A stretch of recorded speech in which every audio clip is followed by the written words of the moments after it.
studying all day, so I made plans. You did? Yeah. Dad said if he was going to pay for the weekend, he wanted me to get something out of it. So I made an appointment with Dean Harris. Oh, well, maybe we can get together after your meeting.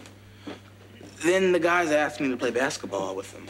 Oh, Craig, Jeff, and Mark? Yeah. Well, listen, I can always try and reschedule Dean Harris. Oh, no.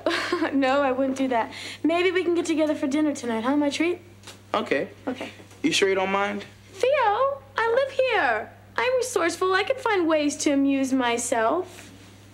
It's 6 o'clock, okay? Well, we better make it 7, just in case the game runs late. Okay, 7. See you tonight. See ya. Hey, Janice, how you doing?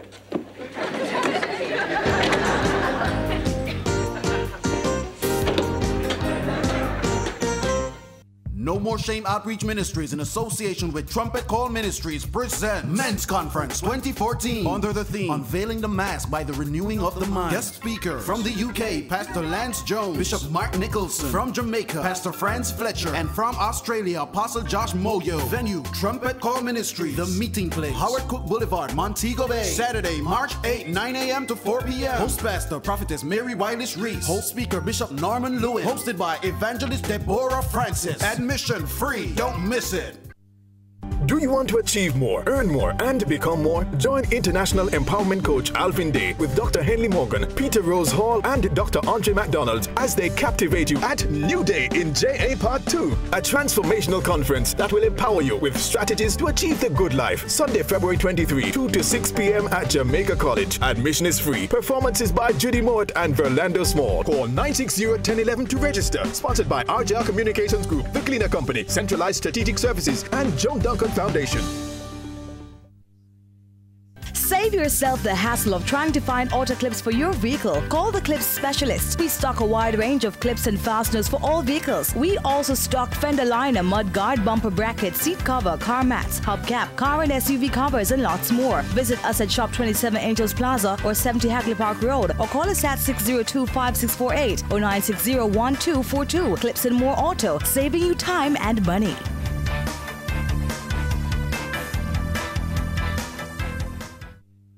Peace at last. The Little Savoy Guest House offers a peaceful and comfortable environment. It's graceful and affordable.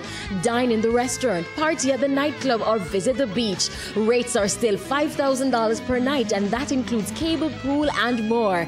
Having a wedding or small function? Call them today at 474-5889 or 973-4402. They are located at Cardiff Hall, Runaway Bay, St. Anne.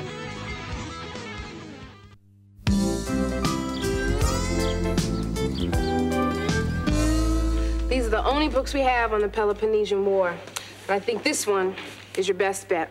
I have a paper due Monday. Do you have anything a little thinner? Sorry, around here the thin books go fast. I'm in big trouble.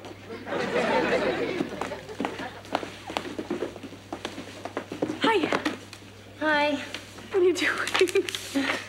Trying to write a letter. But who can write a letter in a library? It's so quiet. Excuse me, would you pinch me, please? Why? So I'll know I'm not dreaming. I mean, you really are in the library on Saturday? It's been done before. Not by you. Well, I just came to return these books. Oh, good. We were starting to run low. So, where's Theo? Well, Theo has a meeting with Dean Harris, and then afterwards he's playing basketball with his new best friends, Craig, Jeff, and Mark. Oh, you mean the guys on the team? I guess I'm the only one around here who doesn't know them. You should be glad Theo is so independent. Yeah, well, I was just hoping to spend some time with him. I mean, all of a sudden, he's the toast of campus. I hope I see him before he leaves. Your little brother's growing up. Tell me about it. I can't believe this is the same guy who 4 years ago wouldn't change his underwear for a week. It's $35.50. What are you talking about? You owe $35.50. Why? Denise, all these books are overdue. Not all of them. Denise, you took this one out last year. I didn't even read all of them. Sorry. I read one of them. Do you want me to chip in? No, that's crazy. Well, do I have to pay now? You do if you want to check any books out. Boy, you guys don't make it easy to be a good student around here.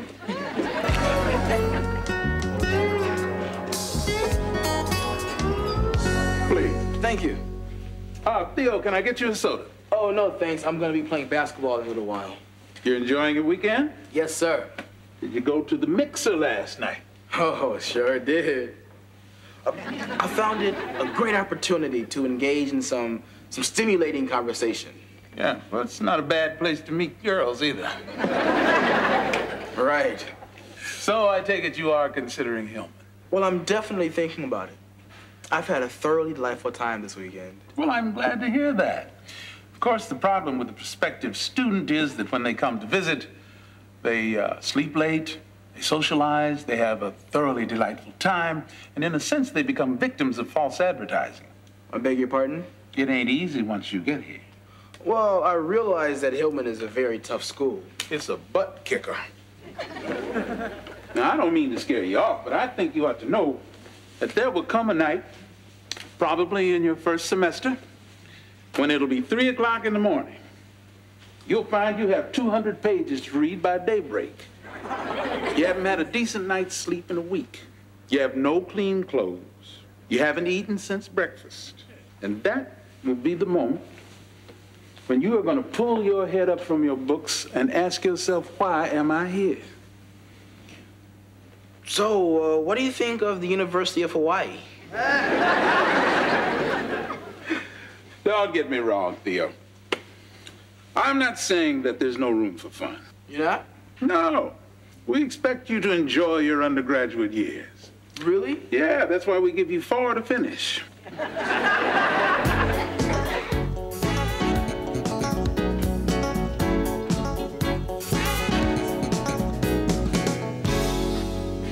Do you come here much? Yeah, whenever I want some peace and quiet. Well, they got a lot of that around here. I was kind of hoping we can go someplace more alive. Theo, you're leaving tomorrow. I've hardly had a chance to say hello to you. Okay. 2? Yes. Oh. Thank you. So, how was basketball? Pretty good, but I think the guys were easy on me. How could you tell? Because I actually scored. Sounds like you're having a good time, though. I'm having a great time. And Denise, I really want to thank you for letting me come down this weekend. It's the nicest thing you've ever done for me. Oh, well, I'm glad you're enjoying it. I am. You know, this is cool.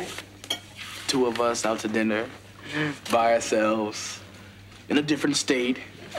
Just think, this time next year, we could be sitting here for real. Wow, you really are thinking of coming here. Well, I might. Well, if I were you, I wouldn't be in such a hurry to get out of high school. What are you talking about? Yeah, you don't know how good you have it. You're a senior. People look up to you. This is the best time of your life. Oh, come on, Denise. You couldn't wait to get out of high school. I was just a kid. I didn't know any better. What didn't you know? Theo, college is hard. Well, you sound like Dean Harris. Well, he's right. I mean, look at me. You know, in high school, I got all A's and B's, and now I'm lucky to pull a C. Denise, you know what your problem is? You peaked too early. No, you should have paced yourself more in high school like I did. What? You breezed through high school. You got good grades, you didn't even study. Now, I started out terrible and got better. There was a time when Mom and Dad thought I was hopeless. Now, they're just thrilled I'm even thinking about college. Wow. I wonder what Mom and Dad would think if I took some time off. What do you mean by time off? I don't know, like a semester or something. And did what? Went to Europe or got a job. I don't know. Are you crazy? What is so crazy about that? Denise, you can't do this to me. To you? Yes, me.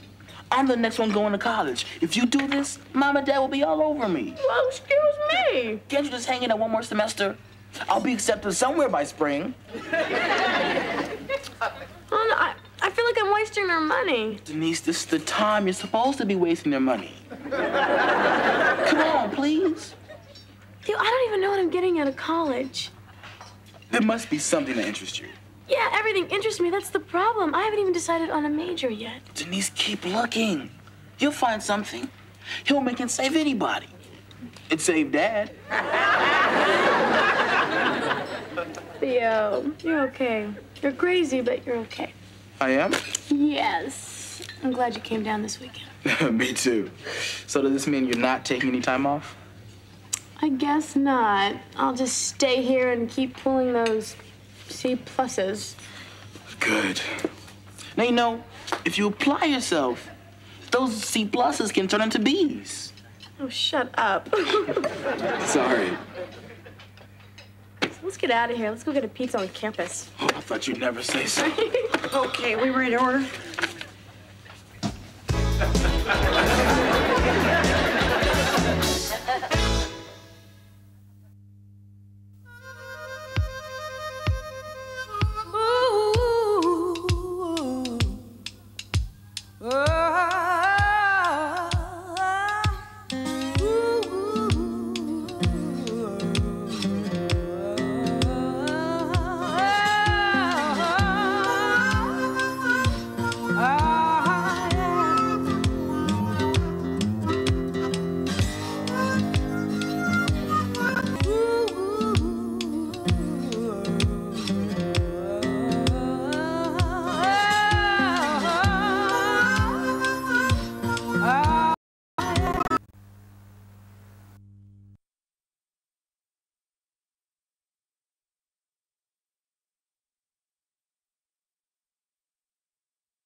South Africa would erupt into bloody civil war.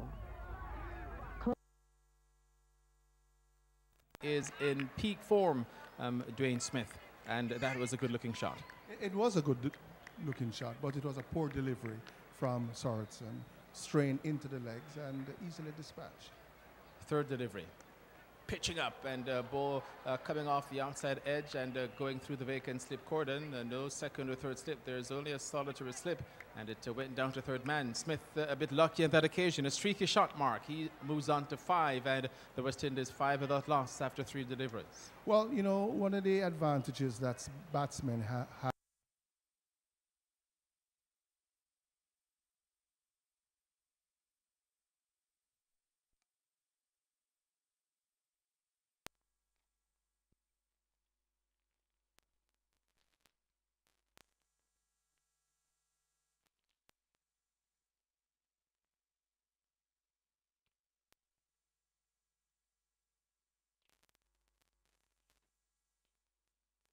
And ball cut back into him a little bit sharply and took a very thick outside edge. That was another good delivery, and I think to Sorensen's credit, after bowling that bad delivery in the batsman's legs, he has focused almost all of his deliveries just marginally outside the off stump. That's a good area to bowl, particularly to these two batsmen. So this delivery just outside the off stump. Smith was attempting to give himself room to cut and just cramped for a bit of space. Couldn't get the ball off the square. And that's the kind of delivery that, as a batsman, you wait for. If you look at the field, there's no man protecting that point boundary. So as we look at the bowler shining that ball, comes in once again, focusing on the off stump, has bowled very well so far. And again, Sorensen right in the block hole. Smith getting the ball off of his stumps, but it was the last 2 deliveries by Sorensen. 1 bad ball down the leg side, dispatched behind square for a 4 by Dwayne Smith. But the last 2 deliveries were good. So the West Indies, after the first over 5, make it 6 without loss, 6 without loss. Fletcher on 1, Dwayne Smith on 5. The West Indies sent in by Ireland. Talk about the pitch as well and what we're looking at. What are your expectations, Mark? Well, you know, I was very disappointed in the batting of both teams in the first game. I think the West Indies certainly squandered an opportunity to get some runs on the pitch on Wednesday. And I think this is a similar pitch. The pitch looks very, very flat. Not a lot of pace in it. Little or no grass. It looks like the type of pitch that once you get yourself in, you should be able to score and score very, very freely. Now, the Irish attack doesn't really have a lot of fast bowling, medium pace bowlers, and you would think that the West Indies batsmen should certainly relish these conditions. It's a bright, sunny day. Everything looks picture perfect. From a West Indies standpoint, all they need to do now is to apply themselves. And what we're seeing now, Patrick, is that the slip is being reinforced, probably based on the last over a couple of deliveries was edged through that second slip area. I think this is pretty good captaincy because, you know, one of the things that put back teams very early is a loss of an early wicket. 2 slips, a third man, a man just behind point. And to this delivery from Team Murta, Fletcher is standing up straight and pushing on the offside of the pitch. And nothing there for him, just getting a good look in. That's the second delivery that Andre Fletcher would have faced. He is on 1. Dwayne Smith, the informed batter, he's at the non-strikers end on 5. Chris Gale not playing today, some stiffness in the back. Ravi Rampal out of the team, and Krishmar Santoki gets in for the West Indies as Tim Murtaugh steams in and bowls to Fletcher. Fletcher is getting a ball that's pitched right up a good length, and Fletcher is on the front foot and defending down to mid-on yet again. And although these fast bowlers really don't have a lot of pace, I think what they do well is that they can bowl a good, consistent line and length. And we have seen that so far. I mean, the conditions that these gentlemen play with in Ireland. It's not fire fast like a Mitchell Johnson, but it's a nagging, almost annoying accuracy like a Glenn McGraw. We're not saying these guys were in that class, but the style of bowling as Murtaugh is there and bowls to Fletcher. Fletcher is hiking that ball down. Does it go over the ropes? Yes, it does. 6 runs for Andre Fletcher. And he played that with such ease. Ball pitched up. He caught it on the half volley and hit it high and hard and long over the long on boundary for 6 magnificent runs. It was indeed a very good shot. Actually, from where I stood, as we see that again, the ball was actually just back of a length, hitting the ball off the up, hitting it from outside the off stump, but not much pace. Good bounce on it, good stroke. Looks like a batsman who was in form. Here is Murtaugh. And again, that's a much better length on that occasion. Not what you would call a very good length, just a little bit short again, but Fletcher this time respectful and playing. The ball was much closer to his body, so it wouldn't allow him the type of freedom for the shot he played before this, and he's kept quiet. He is on 7. Smith at the non-strikers end 5 in the West Indies in the second over, 12 without loss. Good comeback by Murtaugh on that occasion, just veering the length somewhat, probably a little more pace in that delivery, and some respect by the batsman. Here is Murtaugh. And again, just steered down behind the point. They'll go through for an easy single. No real pressure on the batsman. And the ball knocked down by the fielder just backward off point. And with that, Fletcher goes through to be on 8. Brings Dwayne Smith. He's on 5. And the West Indies in the second over. West Indies are 13 without loss. And when you get hit for 6 by Andre Fletcher and you see the informed Dwayne Smith, I wonder what Murtaugh is thinking. And Smith respects for the defense down on the pitch. It was very straight. And they go through for an easy single. So that brings up the end of the over. The umpires, Joey Wilson of Trinidad and Tobago and Nigel Duguid of Guyana. And Greg Brathwaite, the third umpire, the match referee Ed Govind of South Africa. The West Indies then 14 without loss after 2 overs. This is the second T20 International. Fletcher 8, Smith 6. And you know, if I was a West Indies batsman just getting back into the West Indies team, this is precisely the kind of attack that I would like to work myself into, because you know there's certainly no devils in this attack, and with a little application and common sense, there's a lot of runs to be made. Oh, that Sorensen to Dwayne Smith, and he was looking to swing that ball over mid-wicket. Didn't know too much about it. Ball ended up in the slip area. Smith kept on 6. West Indies 14 without loss, so they are scoring at 7 runs and over after 2 overs. We're now the third, 2.1 overs gone, and Sorensen is ready yet again, bowling from the northern end, the press box end, bowls to Smith, and Smith is flicking that ball, swinging that ball just behind square. It came off maybe the bottom edge of the bat, looking for an overthrow there. It's not on, goes through for a single. So Smith playing freely, in good nick, coming off the Nagica Super 50, but he just didn't get hold of that and just went quietly just behind square. You know, Smith plays the balls out of his legs particularly well. And I think any delivery that is bowled in that area, he'd be looking to hit that ball somewhere over the Kingston Cricket Club stand. I think, unfortunately, for the batsman, he just missed out on that one. But if he continues in that area, the bowler will be in trouble. To this delivery, Fletcher is playing just beyond City Point. He doesn't look too certain, does he, Mark?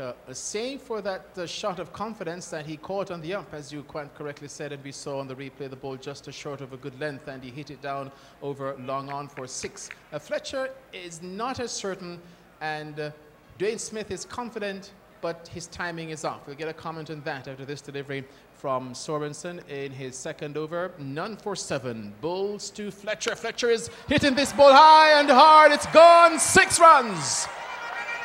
6 runs to Andre Fletcher. So when you pitch the ball in that area of uncertainty close to his body, cramping his style, Mark, Fletcher looks amateurish. And when you give him that freedom to swing, he's going to hurt you. He moves on to 14. Good-looking shot.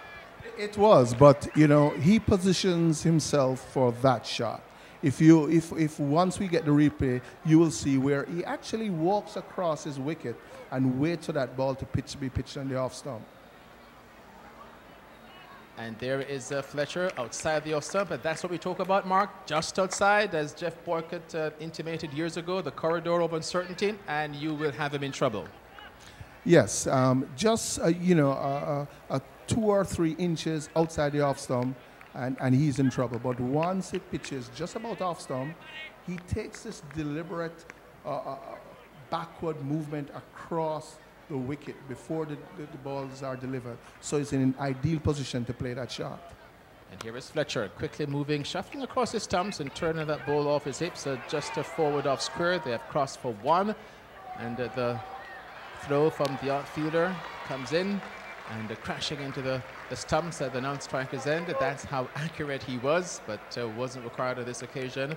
And it will be the end of the over, is it? 2 overs bowled by Sorensen, none for 15. Tim Murtagh will continue from the southern end, 1 over, none for 8. And the West Indies are 23 without loss. Fletcher 16, Smith 7. But it's not a polished looking knock from Fletcher so far. It certainly isn't, but he's not a polished batsman. So I don't think we can expect to see any real class shots from him. What he is, he's a batsman that, given the opportunity, will have a go. And so far he has been pretty good in his shot selection.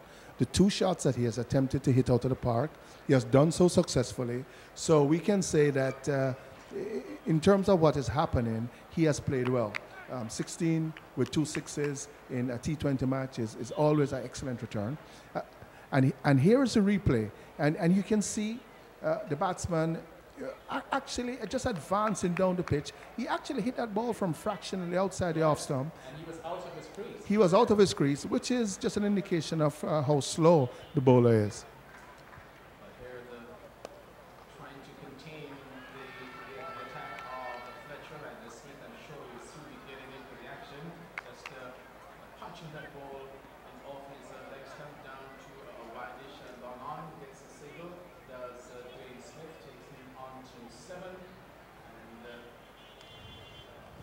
The bowler is the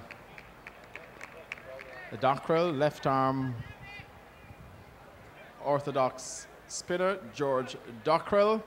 And coming in from the southern end, the George, they stand behind him, comes up, bowls now to Fletcher. And Fletcher is working this ball off his pads into the mid-wicket area, gets 1, looking for 2. They're coming back for it, it's got to be close, gets there safely though.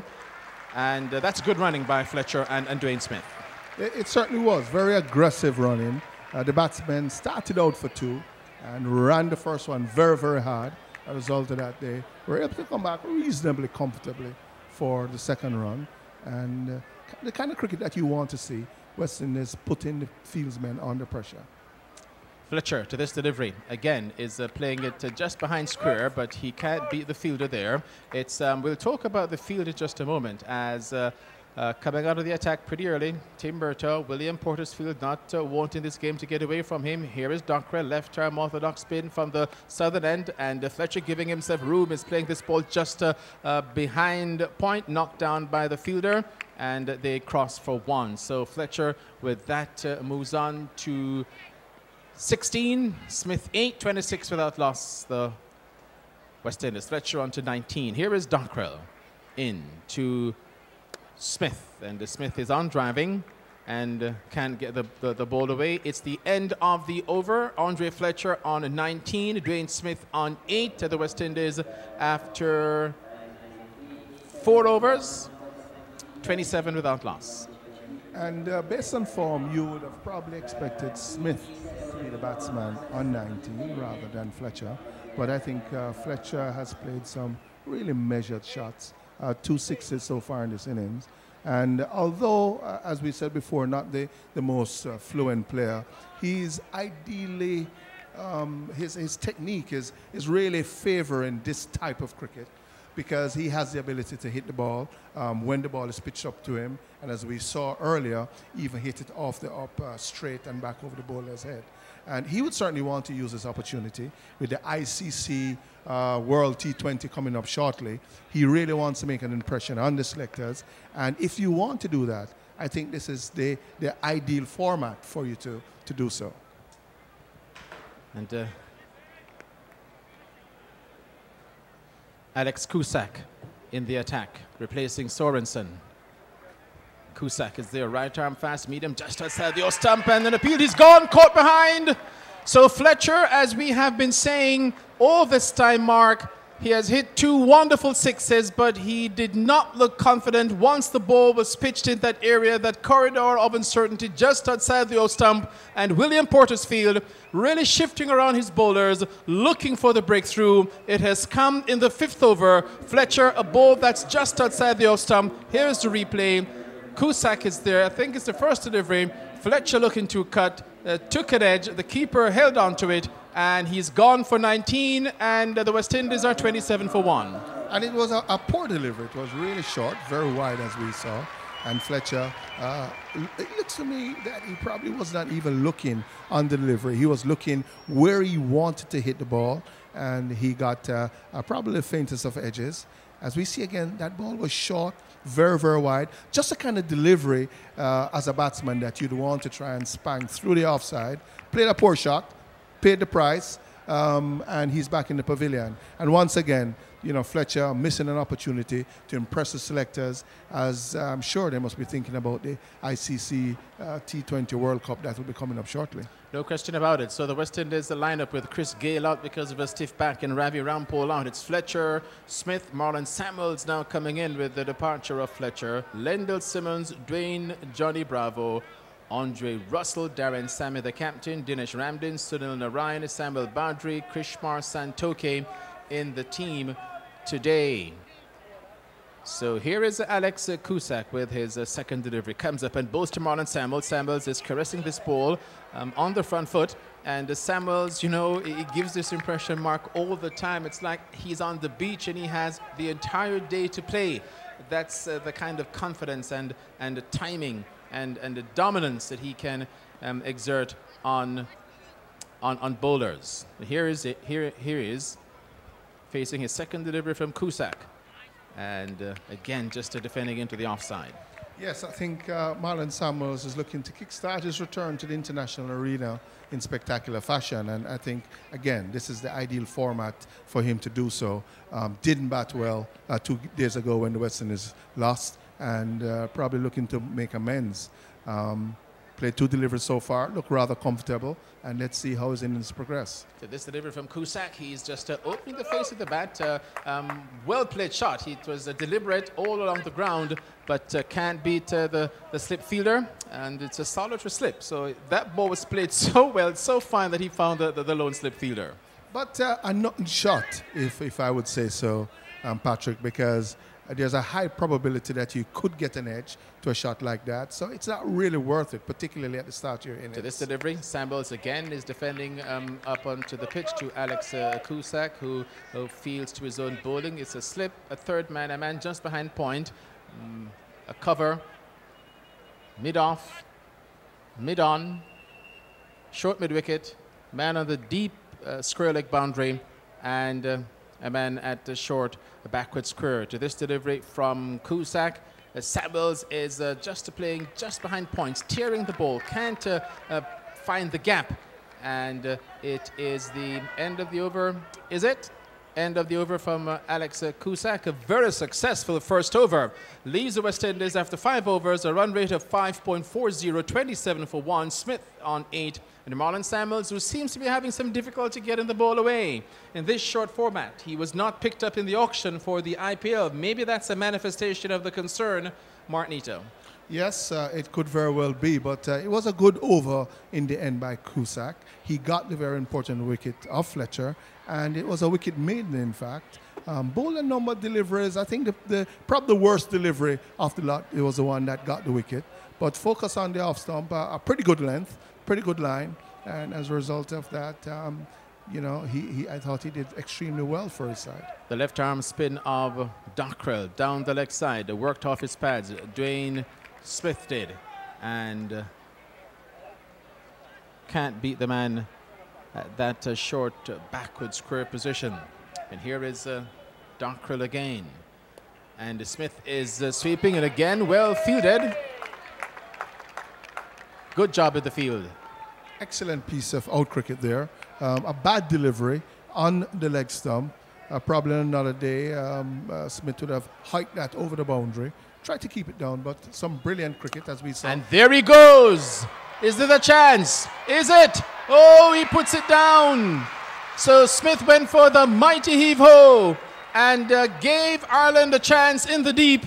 The man was running from a wideish long on, couldn't get there. It was hit pretty straight, Mark. Smith comes back for the second run, and I wonder if Ireland will live to rue that opportunity. It wasn't difficult, but he got there. He did get there, and once he got there, he should have taken the catch. But a very, very poor shot on the part of Smith. Unnecessary at this point.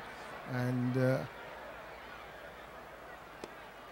plays with a little measured more on this occasion. But you know, you could almost tell Mark that, you know, with the good fielding just behind square, that he was like, it's time to go. Time to go. It's time to go. And I think this is what is baffling to me. This Irish side, this is a minnow team. I mean, this is not by any stretch of the imagination a high-class cricket team. And here is Dwayne Smith getting good wood on that and playing it down to an extra cover. And so, Patrick, to continue, this approach by the West Indies is absolutely unnecessary. We saw a similar approach on Wednesday, and they lost the game. And if they adopt a similar approach, they're going to be in problems to lose this game today. What they need to do is just bat sensibly, at least for the first 10 overs, keep wickets in hand, and so towards the last 10, then they can take all the chances. So this delivery from Dockrell. Samuels is back and playing it on the offside of the pitch. Dockrell ran to his left and did the fielding, so he fielded to his own bowling. And after 2 overs, Dockrell none for 7. Cusack a wicket maiden in his first over. Sorensen, who is off, 2 overs for 15 runs. Let's take a look, Mark, at the opportunity for Ireland. Yes, again, not to the pitch of that delivery, playing through the line. Certainly didn't time it well.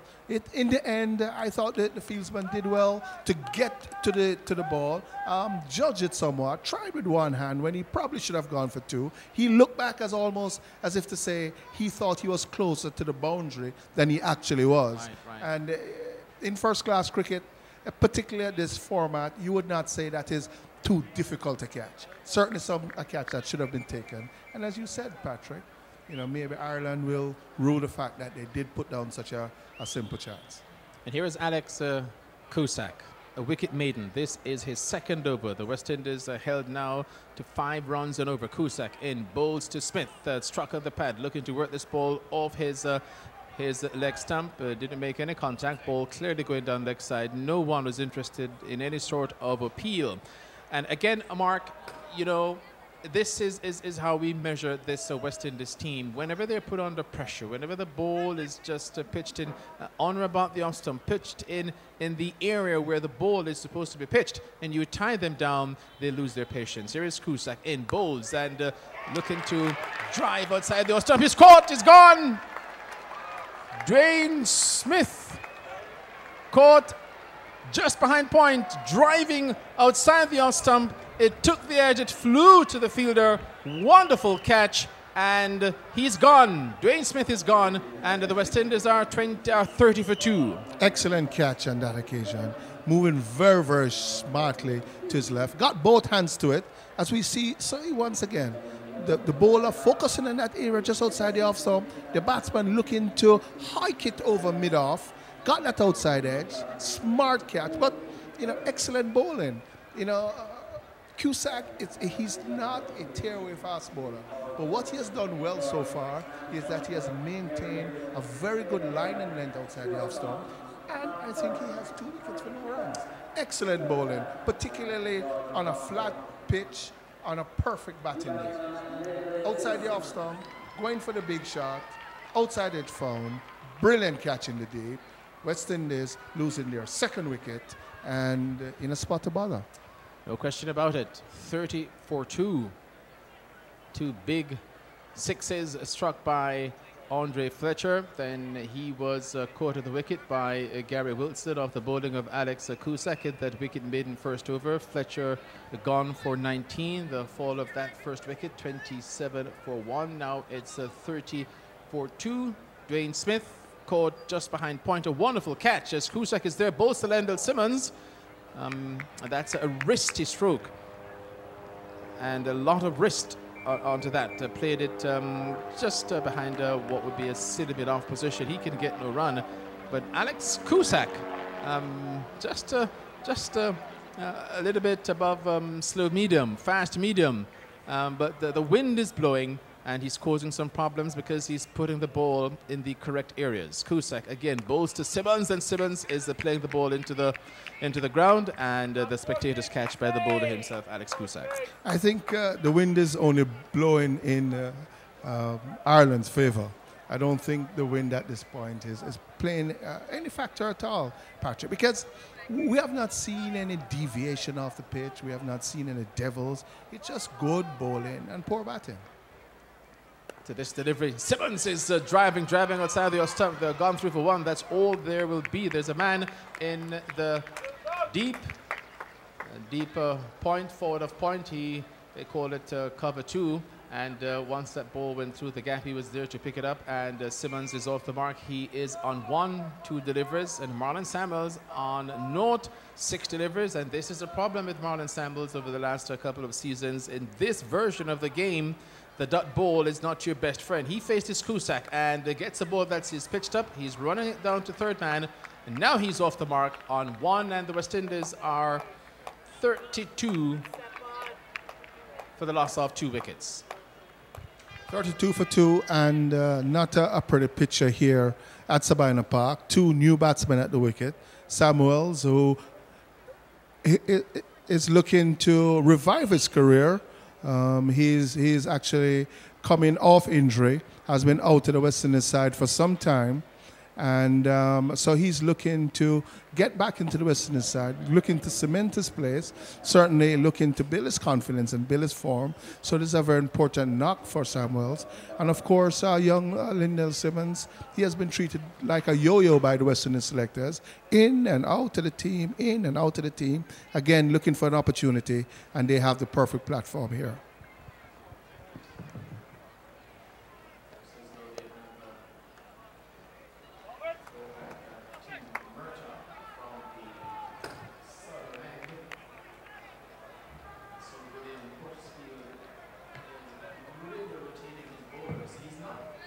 He's really rotating the bowlers, the captain William Portersfield. He's not giving the batsman an opportunity to, as they say, see this bowler get in and get set on him. By the time you are about to do that, it's another bowler that's on. Here is Murtaugh. In. Bowls to Samuels. And Samuels is just a turn of this ball into the offside, and there can be no run. Yes, I would have to say that the Ireland captain so far has done an outstanding job in just manipulating his bowlers and also in his field placement. I think a lot of thought has been put in the field placement. As we look around the field, there are a couple of boundaries that are being protected, the long on, long off, the square leg, and the point boundary, but everybody else in saving singles and putting the pressure on the batsman. Murtaugh in, bowls to Samuels, and Samuels is running this ball down to third man, gets a single. Good looking shot, no real power, a lot of wrist, a lot of timing, and got it past the man just behind point, and picked up down at third man, wideish third man for a single. With that, Samuels edges on to 2. One would have to say 10 deliveries, brings Lendl Simmons on a strike. He's on 1, and the West Indies are now 2 for 33. Murtaugh in his second over. None for 9. Bowls to Simmons, and Simmons also is just steering this ball down to third man, getting it behind the man at that short point, just behind point, and runs it to his left and brings the man at wideish third man into play. for another single. So this is not bad cricket, Mark. You can't get the boundaries and the sixes in T20, then you have to keep rotating the strike. Rotation of strike in any form of cricket, particularly in this version, is absolutely essential. Here is Samuels to this delivery, and Samuels is again playing forward of point, running it down, gets a single, takes him on to 3. Simmons back, so Simmons with a single, Samuels with a single, and 1 delivery to go in the over. And they've had 4 runs off this over. But it has been excellent field placing so far. All the big shots have been cut off. Very important from the Irish point of view that they try and restrict these batsmen and cut off the boundaries. And here is Murtagh to this delivery. Simmons didn't have the room that he perhaps thought that he had. Looking to force the ball through the offside. Couldn't do it. It's the end of the over. The West Indies are 35 for 2, Samuels on 3 and Simmons on 2.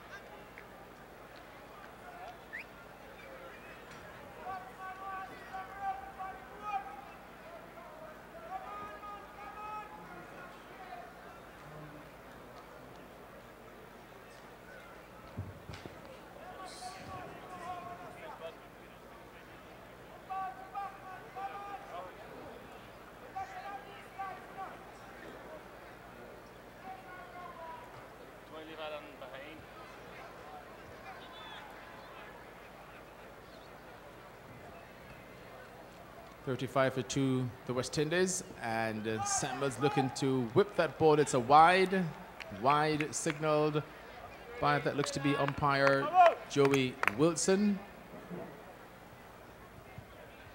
You know, one of the disadvantages for a bowler in this format that there is little or no room for error. Anything fractionally down the leg side will be called wide.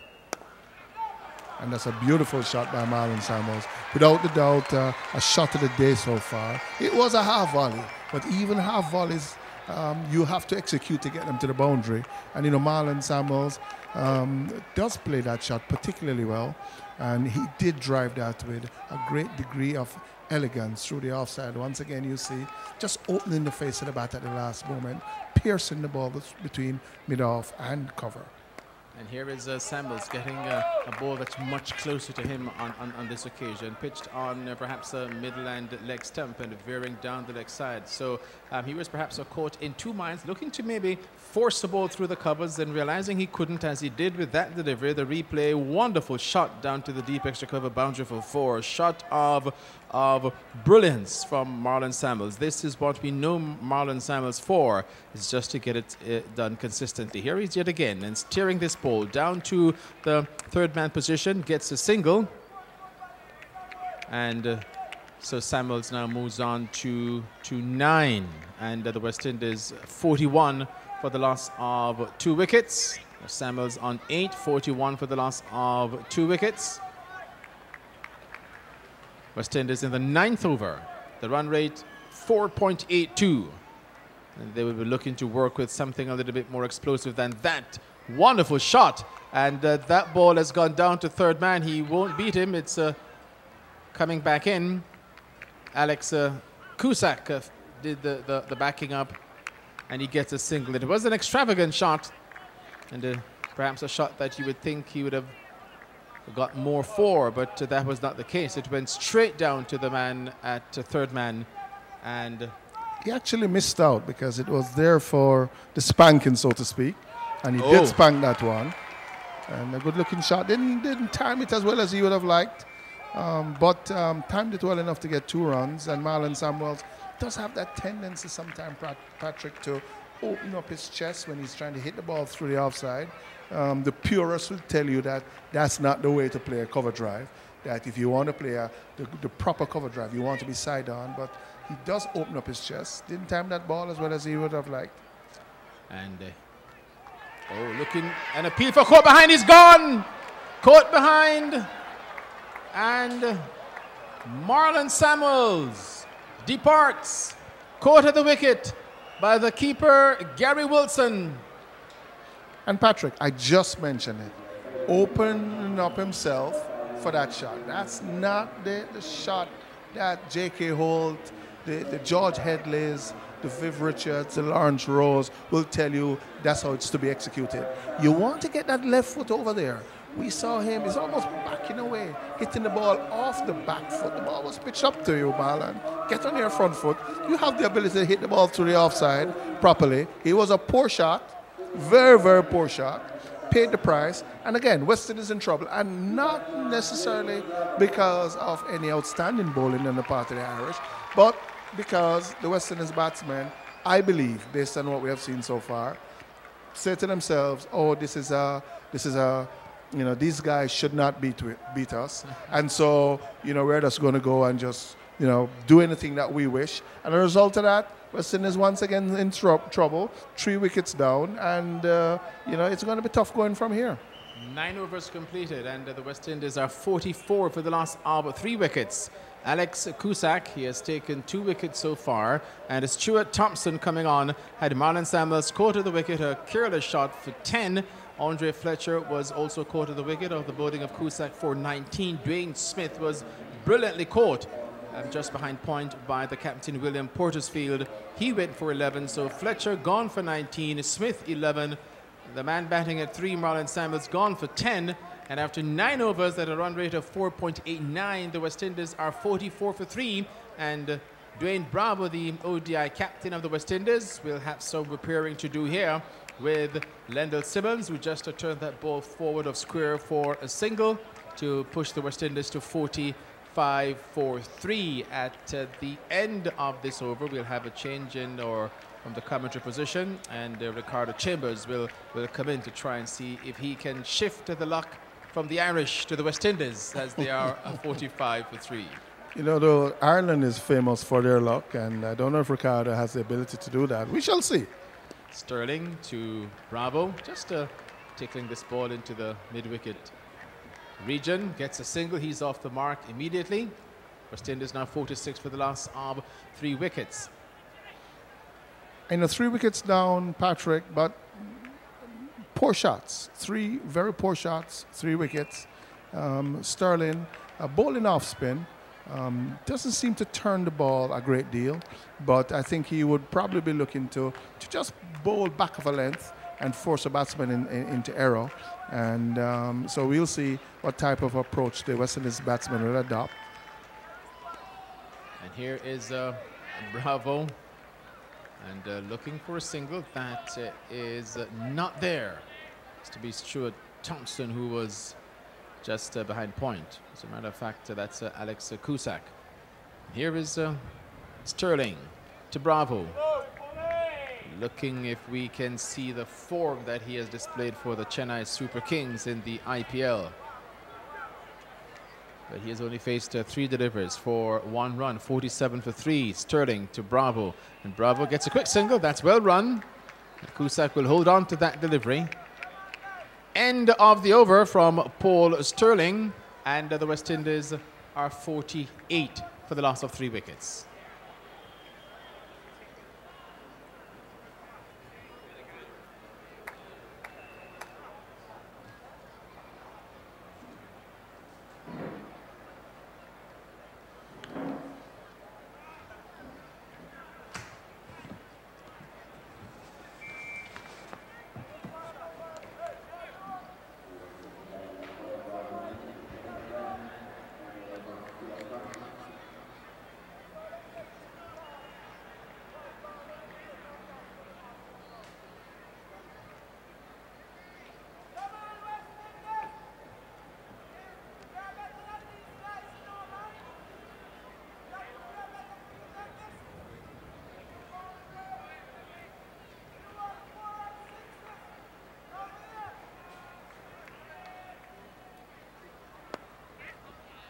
Rebuilding period for the West Indies then.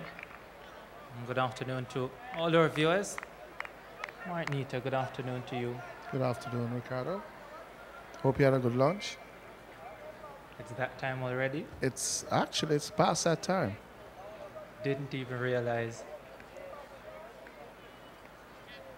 West Indies finding themselves in a spot of bother again. If there's one man who can get them out of it, or two men, and they are certainly out in the middle. Dwayne Bravo played very well in New Zealand, and he had to captain that team in the absence of Darren Sammy. Lendell Simmons, outside of his injuries, has had a pretty good last couple of years.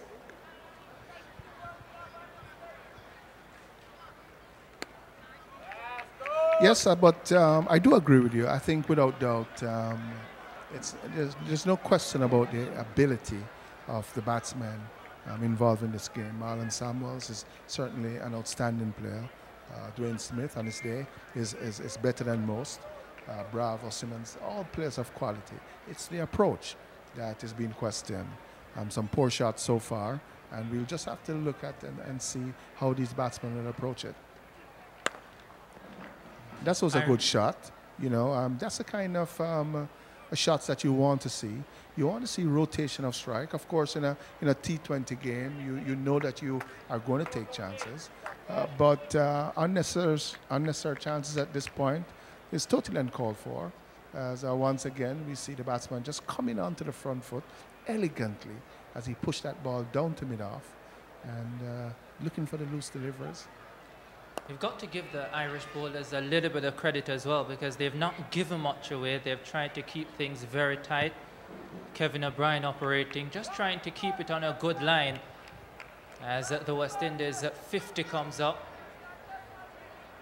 65 deliveries, 42 minutes. But the trouble for them is that they've lost them 3 wickets.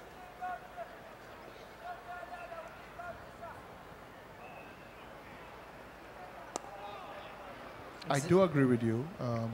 I think the Irish bowlers have to be given a lot of credit. I think they have been very, very disciplined. I think when you look on how they have approached the game, I think without doubt they know exactly what they want to do, which is focus on about the off-stop. And so they have done that and done that very well.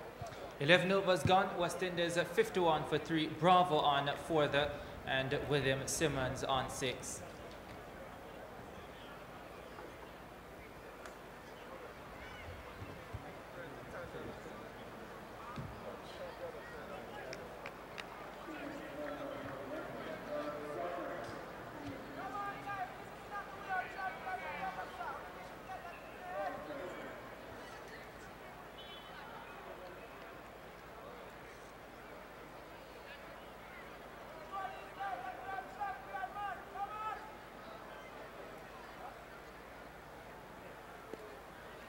Haven't handled this man very well, George Dockwell. He's bowled pretty well. Actually started his limited overs career against the West Indies back in 2010 at that cricket festival. Chopped away, and that could run pretty close to the boundary, and it goes over the boundary. So welcomed runs for the West Indies then, and Bravo getting his first boundary of the match. 55 for 3. And there have been very few boundaries actually in this inning so far from the West Indies batsmen. If my memory serves me correct, this is probably only the second or third boundary that we have seen. But Doctrell has bowled really very well. Tidy line, left arm spinner, doesn't turn the ball a lot, but very mean, as they would call it in Jamaica. He's one of the go-to men for Ireland. Of course, lots of the medium pacers in this Ireland team, the type of bowlers that you feel could be, if not threatening, useful when they get to Bangladesh for that World 2020 Championship. Well, you know, in Bangladesh, we expect to see very, very flat wickets, and if you don't move the ball a lot on those flat wickets, you know, they might prove to be very expensive. So I suspect that a bowler like Dockwell should do very well in Bangladesh. The wickets tend to keep very low. He might get the ball to spin. The medium pacers, not so sure. If they swing the ball, and sometimes in the subcontinent, once the ball gets a little rough, you'll be able to do that. Then they might have success. But outside of that, it should be fairly tough going for them, I think.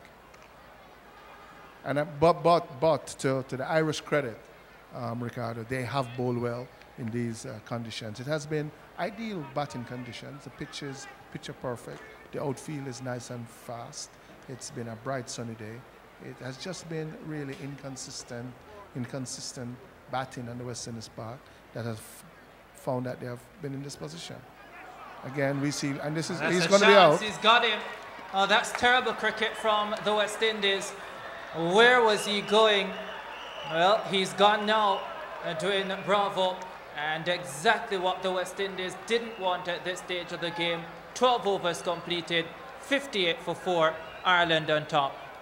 Well, if it was embarrassing on Wednesday for the West Indies to lose their first ever match against Ireland, it would be an absolute disaster if they were to lose this match. But based on the current form, and look at this again, it's absolutely, I mean, ridiculous. That's the only word that comes to mind. The ball was played directly to the fieldsman fielding that short extra cover. I mean, where are you going, Bravo?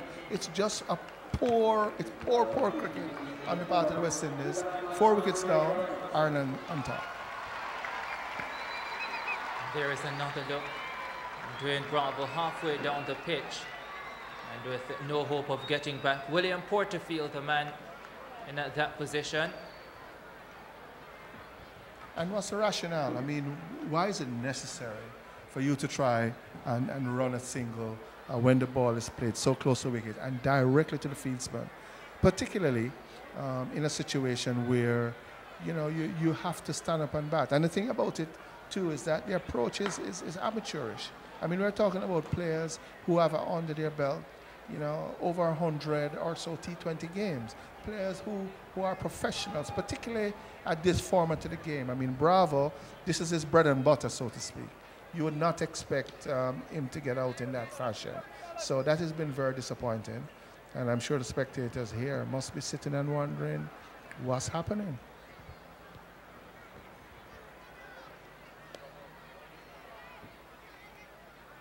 Well, the West Indies will hope what will happen is that they'll get out of this hole.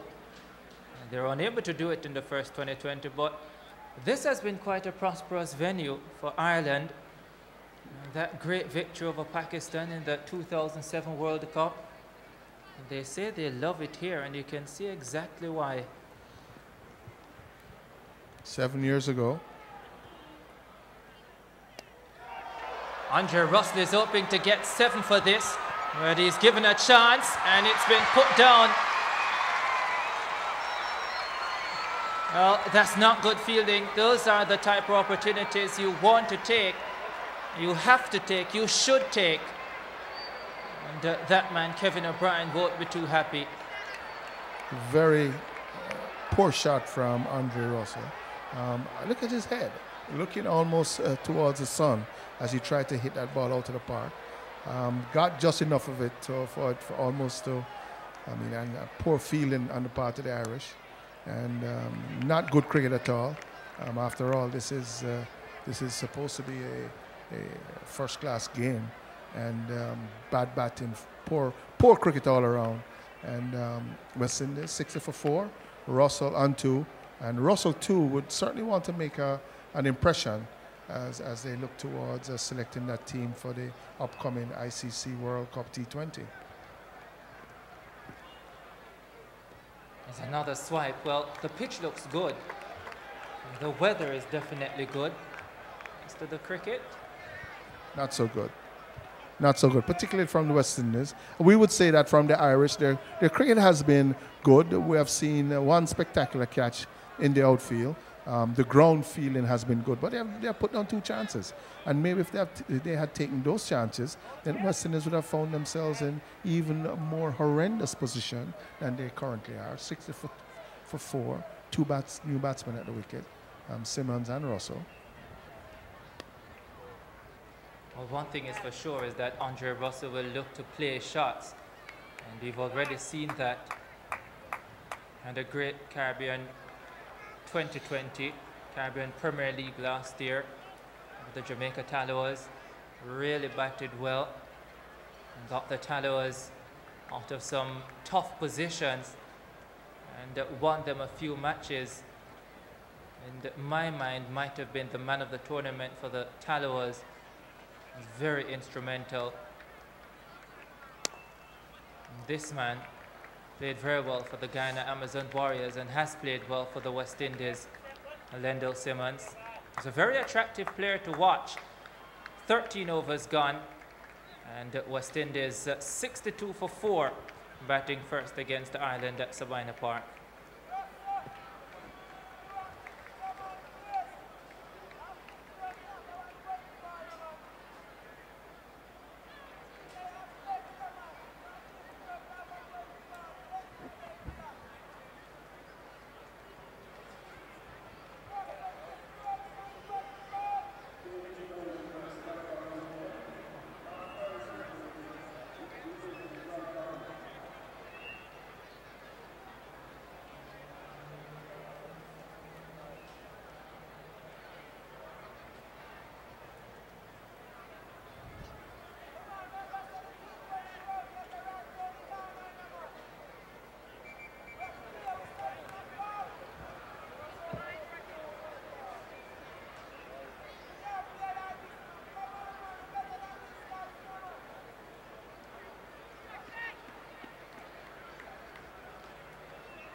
It has to be about just being able to rotate the strike at this point of the game. Just try and build a partnership. That's what the West Indies have been unable to do in the series so far. It's what they've been unable to do really in their last 5 20-20 matches. That's why they haven't won any of their last 5. And as world champions, they wouldn't want to make it 6. Certainly not playing like world champions at this point. And I think rather strange too that Andre Russell is batting at what, 6 in this team? I think he bats lower on the Jamaica team and he plays for the West Indies. So that to me is very strange, and another very agricultural looking shot there from Andre Russell. We know that he has the power, he has the ability to hit the ball out of the park, but you know, you have to at least show some kind of technical prowess in your approach. You just can't just go out there and just swing your bat and hope for the best. And this is what seems to be happening at this point. Little or no technique from Andre Russell, but we'll see what happens. I can only imagine that Russell is being sent out there to push the scoring rate along. Can really be no other reason. And, well, he batted the same position in the last game. So, you know, that to me is he's batting in front of Darren Sammy, and I think that's actually very strange, because Darren Sammy does have the ability to push things along, and Andre Russell just having a go at almost every delivery.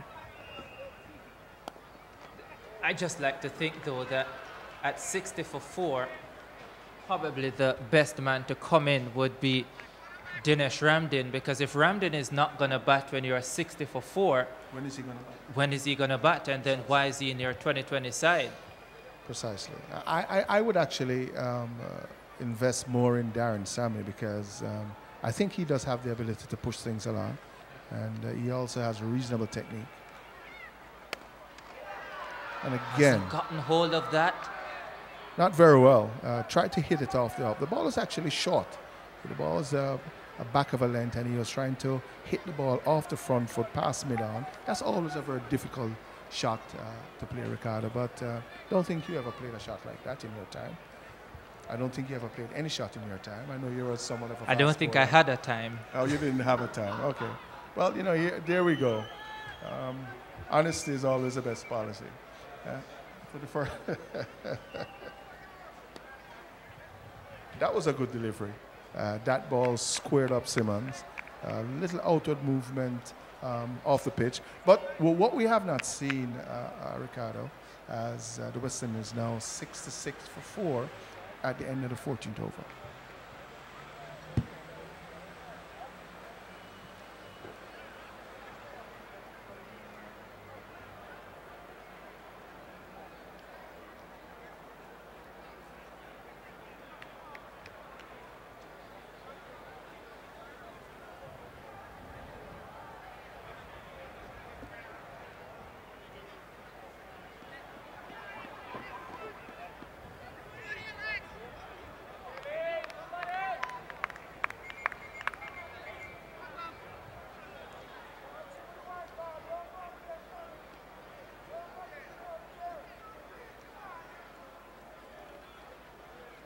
Brian has bowled well so far. He's kept things very tight. He hasn't given away a lot. Ireland bowlers in general haven't in this series so far. And again, that all the question marks surrounding this West Indies team, their ability to rotate, strike and pick up singles when the big shots are not there. Last time when they won the World 2020, they hit the most fours, they hit the most sixes, highest percentage of runs coming from boundaries. That's the way they were able to hit their way out of trouble, but how consistently can you really do that against the very best teams in the world? And that's going to be one of the major issues facing them when they head to Bangladesh for the World 2020.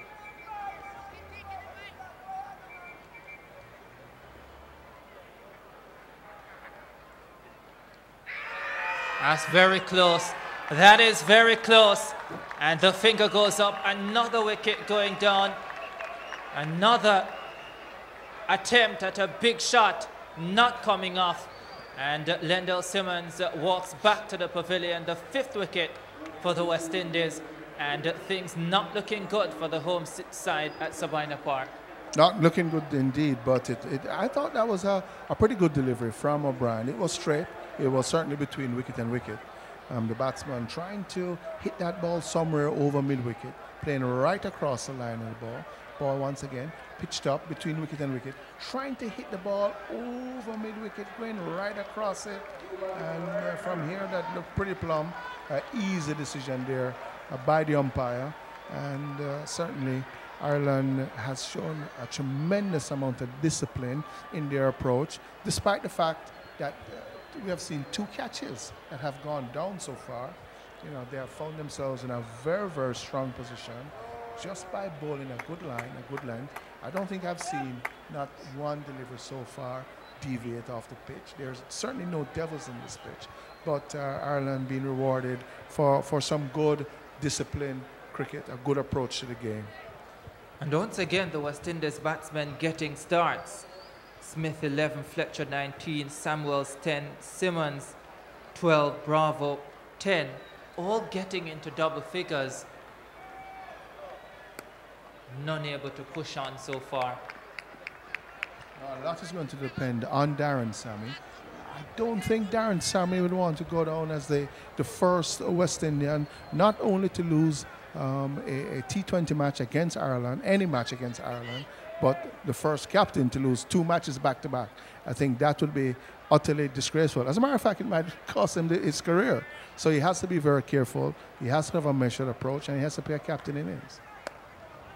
He's been batting very well in limited overs cricket in recent times. That match-winning performance in the 50-over game against India last year in India. Of course, got injured in New Zealand before the limited overs encounters. You know, many of these West Indies players are actually coming back from injury. Marlon Samuels, Darren Sam, of course, Chris Gayle, who's not playing in this match. And one could possibly attribute the poor state of our game or the approach to that injury, as at the end of the 15th over, West Indies batting first at Sabina Park, 69 for 5.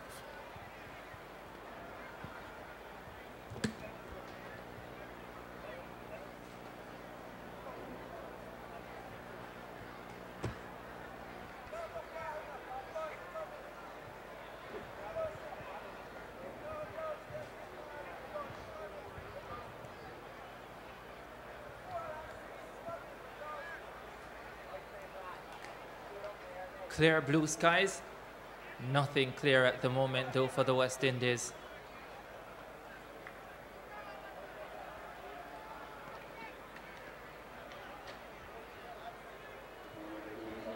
Ireland would want to limit them for somewhere under 120. The West Indies would want to, of course, score at 10 runs per over for the next 5 overs. 50 more runs on this total might prove to be a winning total.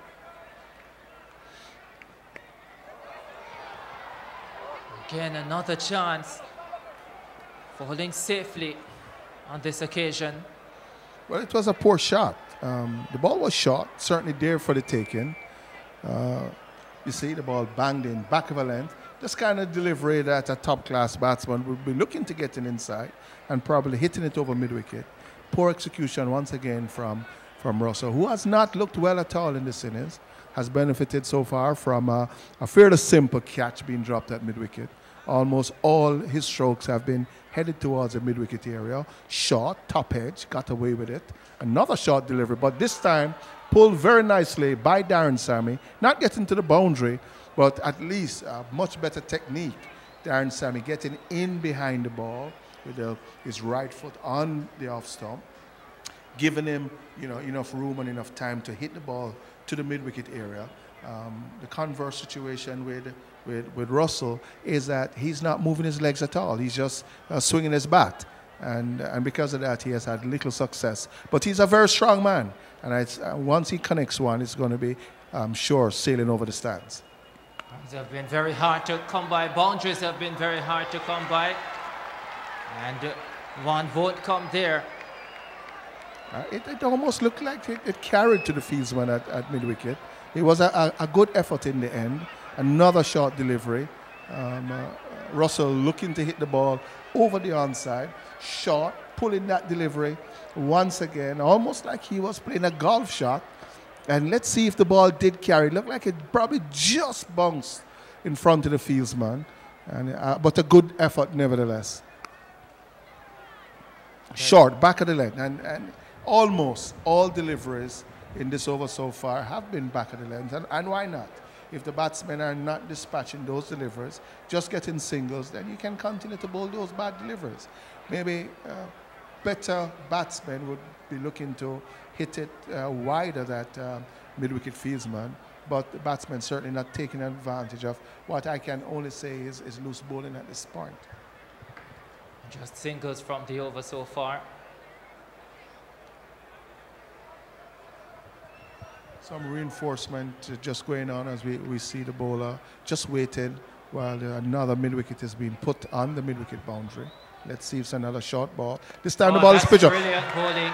And it's fabulous bowling because Andre Russell was awaiting the short delivery, Yorker length, and the stumps disturbed. The sixth wicket going down for the West Indies. That is intelligent cricket. That's intelligent bowling. And that's largely part of the reason Ireland find themselves in command of this game. Brilliant, brilliant, brilliant, brilliant indeed. From even before the delivery was bowled, what happened was that, as you see, perfect delivery, foot on that line. The captain made an adjustment in the outfield. He put another man on the mid-wicket boundary. And by doing that, he sent the signal to the batsman that he's going to get another short delivery. The batsman, of course, in his mind, had it all worked out. Here is another bumper. And what happened? The bowler produced the perfect Yorker. And Andre Russell lost his leg some. Brilliant cricket on the part of the Irish. West Indies in trouble. 73 for 6, 15.5 overs bowled. And I would have thought that Dinesh Ramdin would have been better served coming in at 60 for 4 in the 12th over rather than 73 for 6 in over number 16. This is the type of situation that may have been more suitable for the likes of Sammy and Russell. But let's see how Ramdin handles it.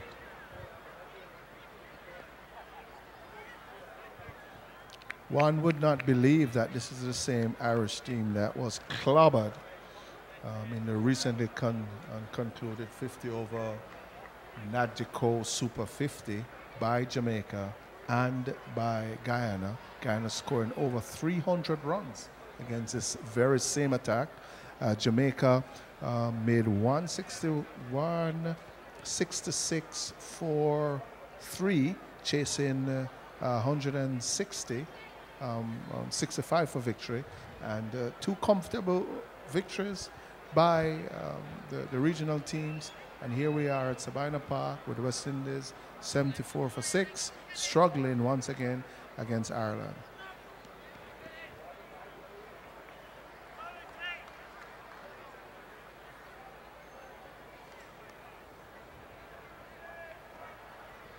Kevin O'Brien again. He's had a good day.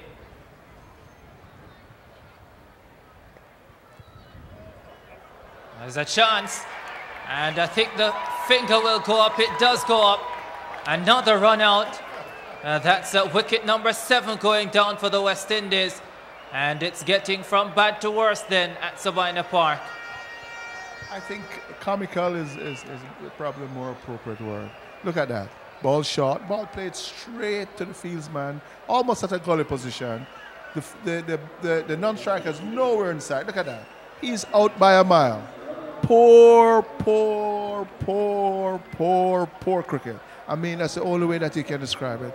You see the captain walking away dejected, but it was absolutely unnecessary. We have seen so far, Ricardo, 2 West Indies batsmen going by the run-out route, totally, absolutely unnecessary.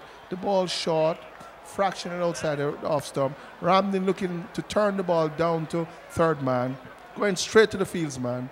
The batsman was not even in the frame. And now 7 wickets down, Ireland have all reason to be jubilant.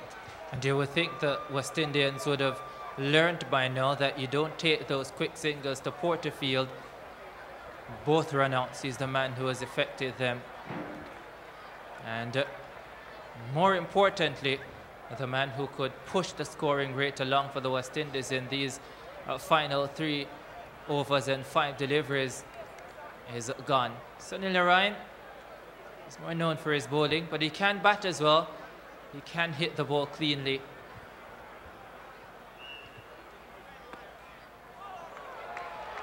And could get runs. That's 4 of them. Gratuitous, but they'll take it. And very much welcomed by the West Indies. Rear boundary. Fortuitous indeed. Ball hitting the outside edge. The ball was actually, it was a half volley, certainly. The kind of delivery that you would want to get early in your innings. Ball hit the outside edge, ran very quickly. No slip in place. So once it got down there, it would have been 4 runs. Good bowling. That's what he's done so well, Kevin O'Brien. He's just kept the ball on a good line and a good length. But I think all the Irish bowlers have bowled a good line, a good length. As I've been saying, I think what they have done is have shown the virtues of being disciplined in your cricket. They know exactly what they want to do. The focus is just on the off stump, and they have done that well, and they have been rewarded. It's a lovely looking drive by Sunil Narine. I really do feel if Sunil Narine worked on his batting a little bit more, certainly work on his temperament.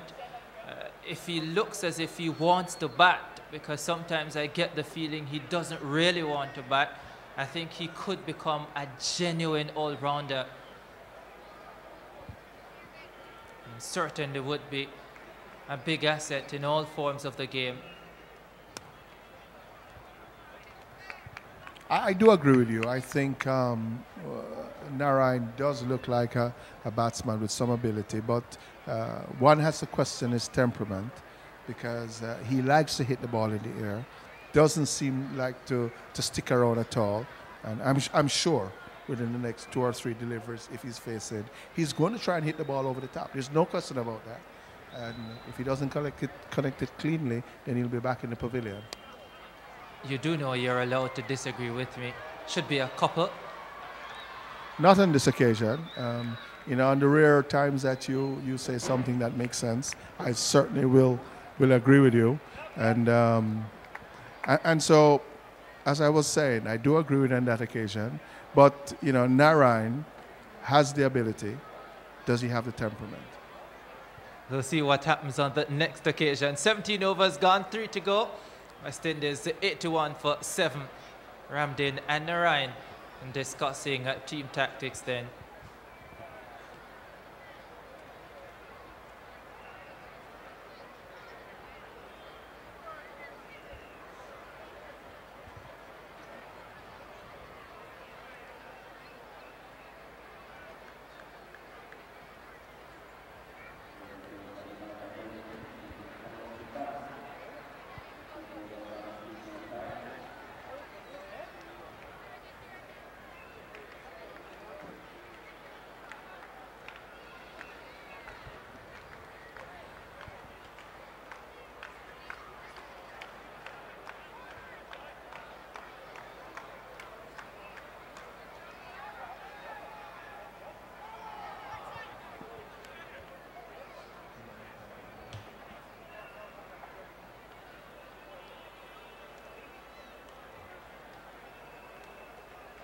Murtaugh back in the attack, 3 overs for 16. And before this, he's picked up a wicket.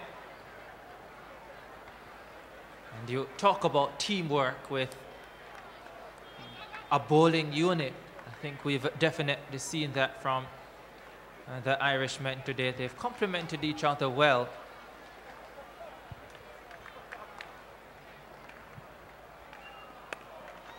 It's a nice looking shot by Narayan.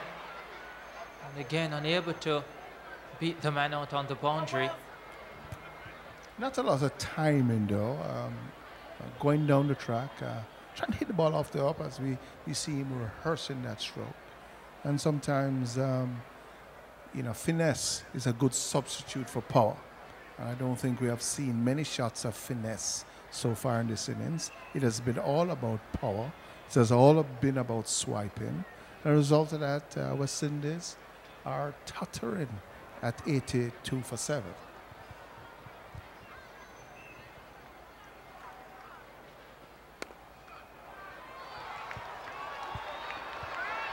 Should be a couple here for the West Indies. A couple for Ramdin. When you analyze it though, Mark, when you think about it, and you look at this team, largely the very same men who won the World 2020 a couple years ago. No Pollard in here, of course, he's injured. But outside of that Australia game where he batted really well after Gale had done most of the damage, I don't think Pollard had a great impact on the World 2020. I think he's gotten a lot on that, but not enough, Dinesh Ramdin. And that's another wicket going down for the West Indies. 8 down now, just 84 on the board. They got 116 in the first match on Wednesday, and it's looking as if they could fall well below that in game number 2. Certainly on the cards at this stage for a total below 100 runs, as we see once again. Bowler coming in, bowling short. The ball was short. Batsman in position, rather than trying to roll his wrist on it, trying to find a space, looking to hit the ball out of the park. Obviously didn't time it well. Another simple catch out at the mid-wicket boundary. And we have seen so far in this innings, on several occasions, batsmen falling victim to that short ball. One, with Andre Russell, it was a mental attack where the captain set him up, so to speak, by putting another man on the boundary after a few deliveries being bowled short, then bowled a full delivery and he was out. Then we saw just now, Ramdin, what you'd consider to be a lollipop delivery at this level, giving away his wicket. And West Indies certainly in trouble at this stage. And Ireland looking to press home this advantage. You're right about that. Just getting back to the point. So you have most of the players who won the World 2020. After the World 2020, they went on a nice little streak where I think they, well, from the World 2020, they won about 8 matches on the trot.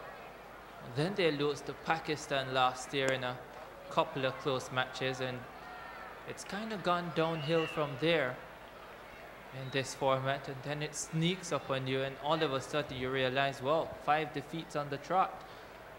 And at this stage, heading for number 6. What has gone wrong so drastically at this format of the game? Well, Chris Gale, of course, was coming off injury. Marlon Samuels was injured. Ram Paul was injured. The captain was injured. You know, almost all the players were injured at one point.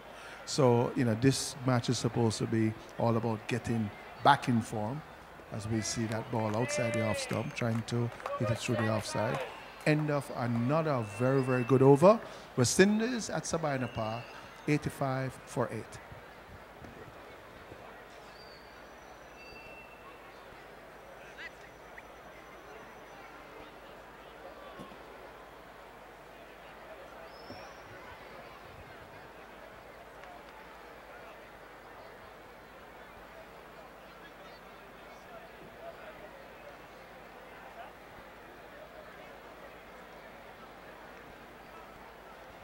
Very few supporters in that part of the stand. But it also begs the important question, can they get it together between now and their first match in the World 2020 on March 23? That's $1 million question, and it's going to be very difficult, I think, based on what we have seen so far. I think the body language of this Western side does not look good.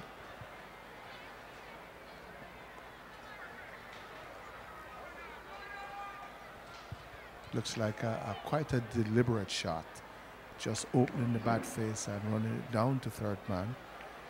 But as I said, the body language, if you saw what happened here 2 days ago when the West Indies were beaten in the first T20 by Ireland, 116 is a defensible total. It's something that, you know, given the right approach, I think the West Indies could have won. But the out cricket was appalling. I thought that the captain said the approach to the game was just lacked common sense. The only way you're going to restrict a team under those circumstances by getting wickets. West Indies started from the beginning by defending short, trying to get it over that slip area, missed it, and we see the umpire signaling that that's the one short ball for the over. But as I said, one of the things to me about that is disappointing is the whole approach of the West Indies. The body language is not looking good. The approach lacks sensibility, and you just wonder, in just over a month, can they get it together?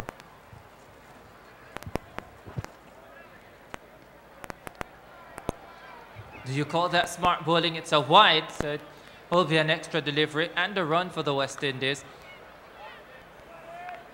But all the players are basically back now, exception of Roach and Pollard, who will not be back. The 2020 squad has been named for the World Cup. You know the potential of the players that you have. And there is still England to come. So another 3 2020 matches to play. Hit very straight. But another 3 2020 matches to play before they head off for the tournament. You would like to think, though, or at least you would hope, that with players who have this much quality in this format of the game, they could probably get it together in a month. Or will the defeats affect them so much that they just won't be able to recover? Well, I think it's going to be very difficult because, you know, psychologically, defeats can certainly play a big effect on your whole demeanor. That was a high-ish full toss. And it's very difficult when you are constantly down to kind of dig yourself out of a hole. And that is what I was alluding to when I mentioned the body language of the West Indies players. They just don't look as if they want to be here. I mean, you know, we understand that Ireland is not the best team in the world, but Ireland at this moment is giving you a sound beating. So you need to apply yourself properly. A full toss there, driven down to mid-off. And even when they lost the game, you know, you are world champions. And it is almost as if it did not matter. You know, the whole approach was, okay, we lost to Ireland, no big thing. And, you know, when you're world champions, it must be a big thing for you to lose against Irish side. You know, we understand that Ireland has had a tremendous amount of success at Sabina Park. They'll probably love to put this pitch in their pocket and walk around it with this pitch all over the world. But, you know, you really want to beat a team like this. And, you know, West Indies just, they don't even look like they can win at this point. And at the end of the 19th over, West Indies at Sabina Park, 91 for 8.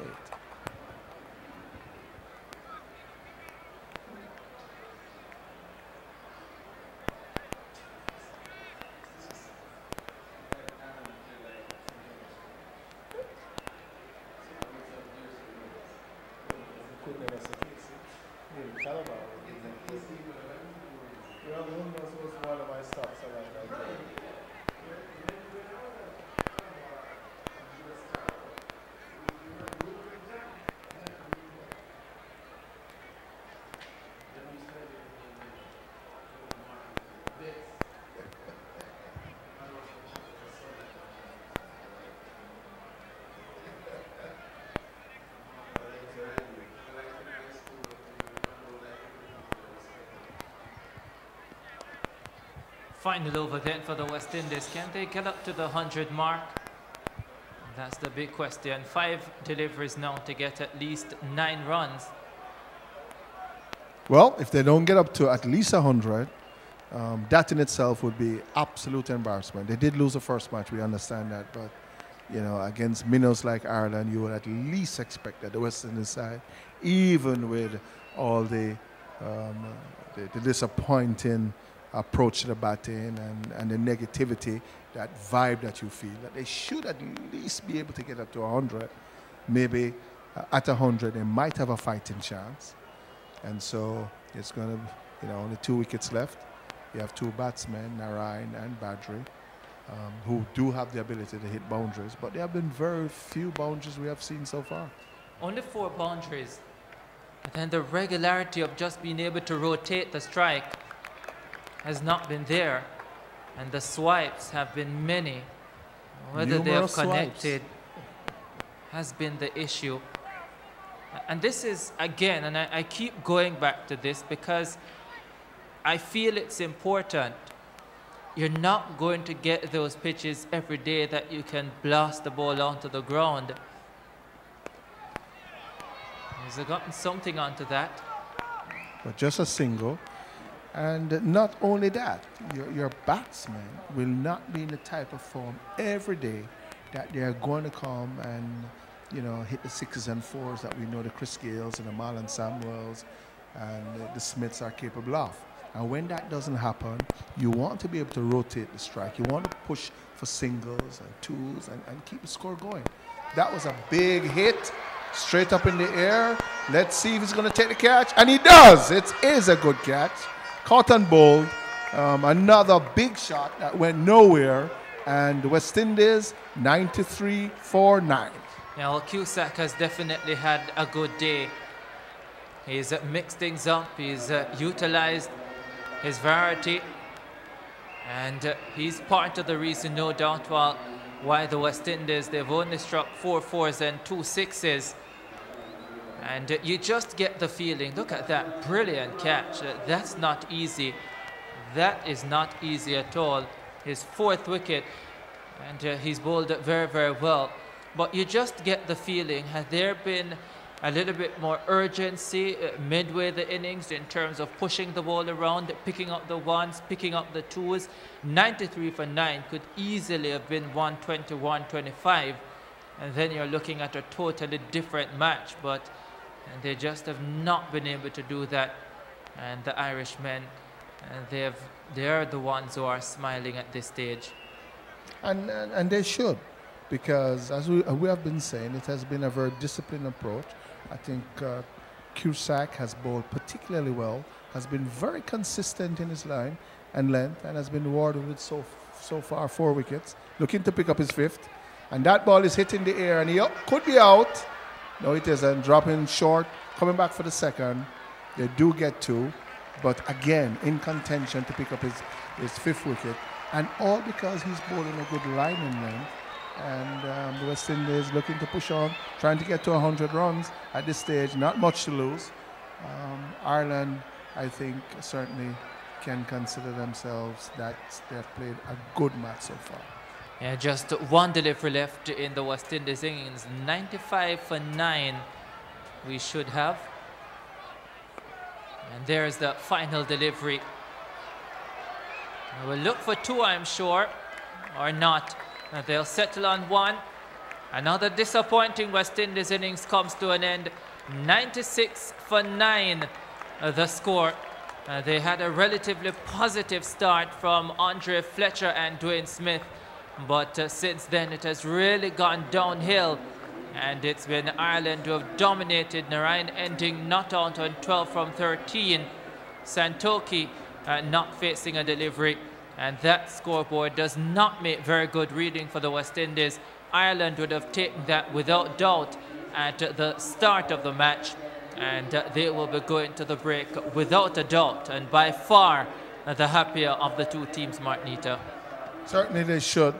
Cusack, I think, has bowled particularly well. Picked up 4 wickets. A West Indies team without the likes of Chris Gale. On Fletcher, Smith, Samuels, Bravo, Simmons and others could only muster a mere 96 runs. So very disappointing performance then from the West Indies. Andre Fletcher started things off hitting straight and hitting big. He's known for that without a doubt.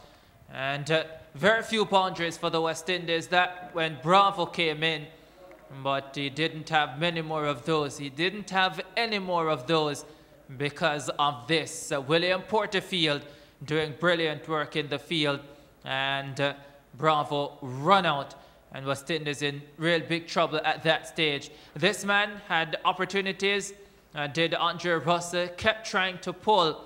A deep mid-wicket was put in place, and well, there is another attempt at a pull shot. They just weren't coming off for Andre Russell on the afternoon, and they weren't coming off for the West Indies. That was a chance, and then that brilliant bowling, brilliant captaincy, setting the man out at deep mid-wicket. Russell was looking for another short delivery, and he was well set up. Ramdin went for the pull as well. That should have been out to the park. Instead, it landed in some safe hands, and Ramdin went back to the pavilion.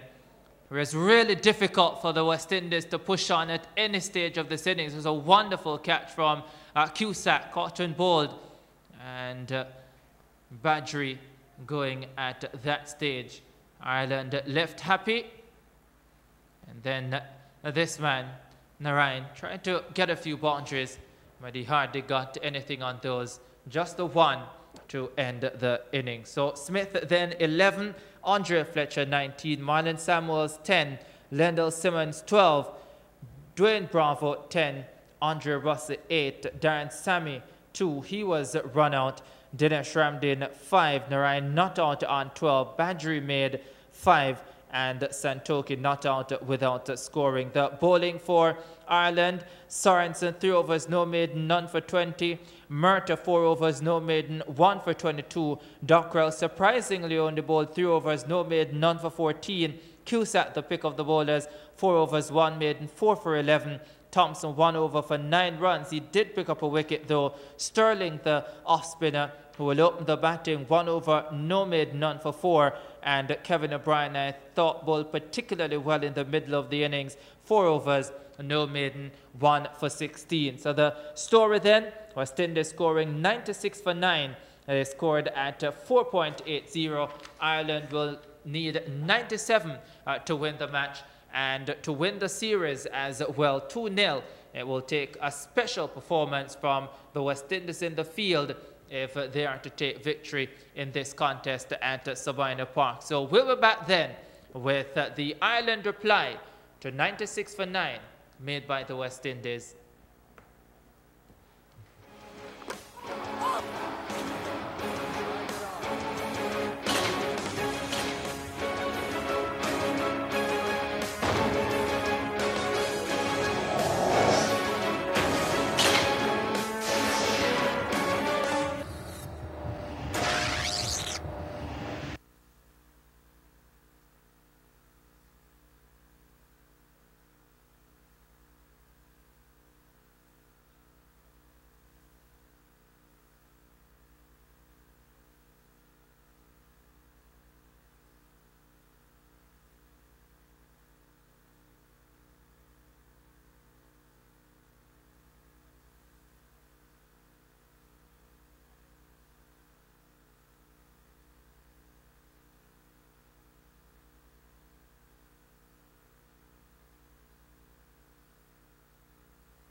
afternoon yet again to the former Jamaica middle-order batsman. We just despised him at Calabar in the Sunlight Cup days. Martinita.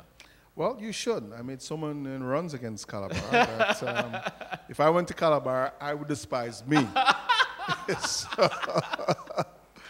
But getting back to the cricket here, Santoki really another good delivery, hitting it through the offside. But he has really performed exceptionally well at T20 regionally. I don't think he has been really given the opportunity at the West Indies level. I think a lot of people believe that he's one of the players that has been overlooked, and he has the perfect opportunity. Do you believe he's one of the players overlooked? I certainly believe that. I think he has bowled with a great deal of consistency in the regional T20 tournaments year in, year out.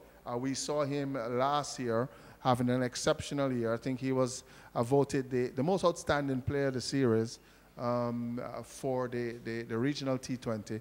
And so he has had some outstanding seasons. And it's good to see him back in the West Indies side.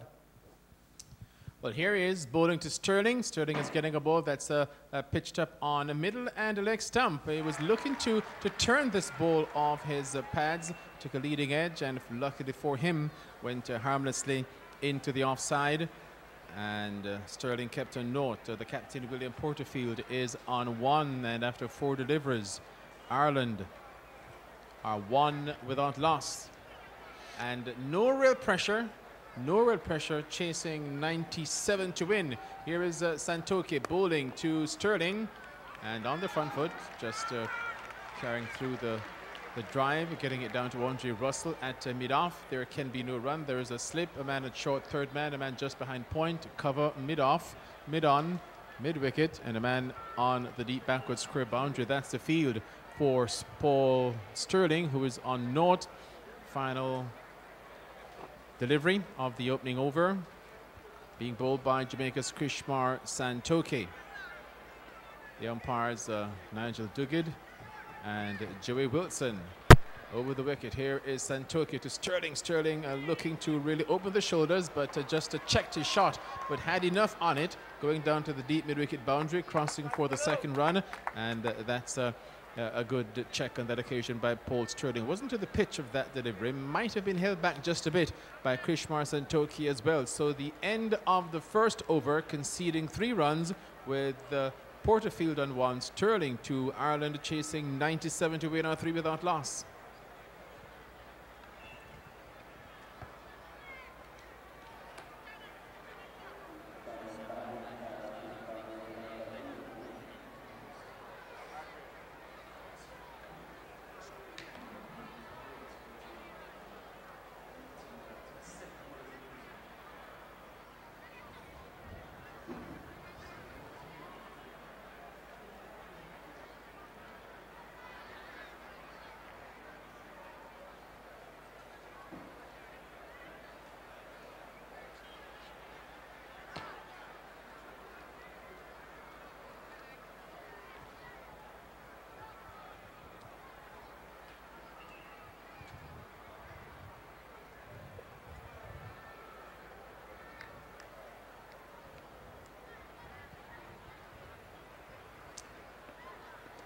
Samuel Badri bowls from the southern end to the Irish captain William Porterfield. Ireland a 3 without loss in the second over.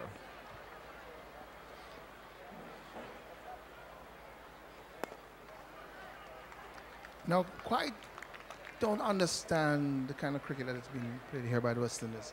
I think if the West Indies is to win this game, there's only one way they can win it, by picking up early wickets.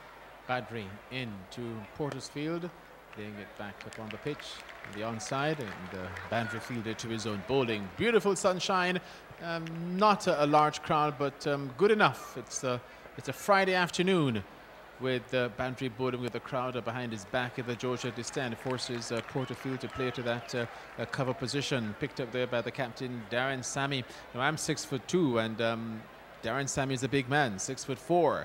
Here is Badri to Porterfield, going back, trying to give himself room. It's not there. Fielded by Dwayne Smith, just a forward off point, and Porterfield looking to get that one away. Couldn't.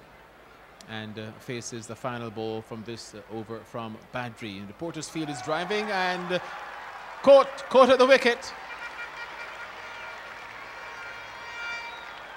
But he was driving outside the off stump, and the players, well, he's not.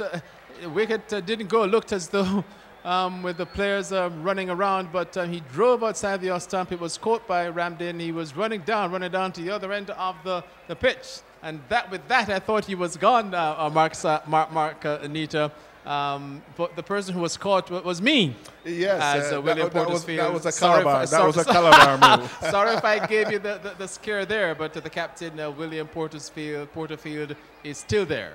He is, and the point I wanted to make was simply this. West Indies should be, in my estimation, attacking at this point. They need to pick up early wickets. They should have at least one man in at slip, because there's only one way that the West Indies is going to win this match. They have to win it by picking up early wickets, putting Ireland under pressure, with the hope that towards the middle of the innings, the team Ireland batsmen are going to fall. Now, if they don't do that, if they don't pick up some early wickets here, they have absolutely no chance. So, well, they do, Mark, because then they would have to apply tremendous pressure, brilliant fielding, back the bowlers, and limit the amount of runs that they He's bowled!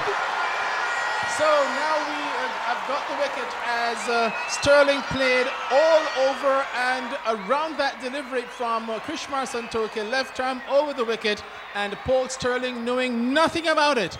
Brilliantly bowled by Krishmar Santoki for 2, and Ireland have lost their first wicket, 3 runs for 1, and that's the sort of delivery that we have come to know from Santoki. That's a typical Santoki delivery. Bowling wicket to wicket, left arm fast bowler, bowling over the wicket. If you miss, I will hit. That has always been Santoki's approach. And the batsman swinging across the line of the ball, missed, and that off stump was hit to the delight of the spectators. And of course, to the West Indies. Here we go again. Not a particularly good-looking stroke, but the perfect delivery.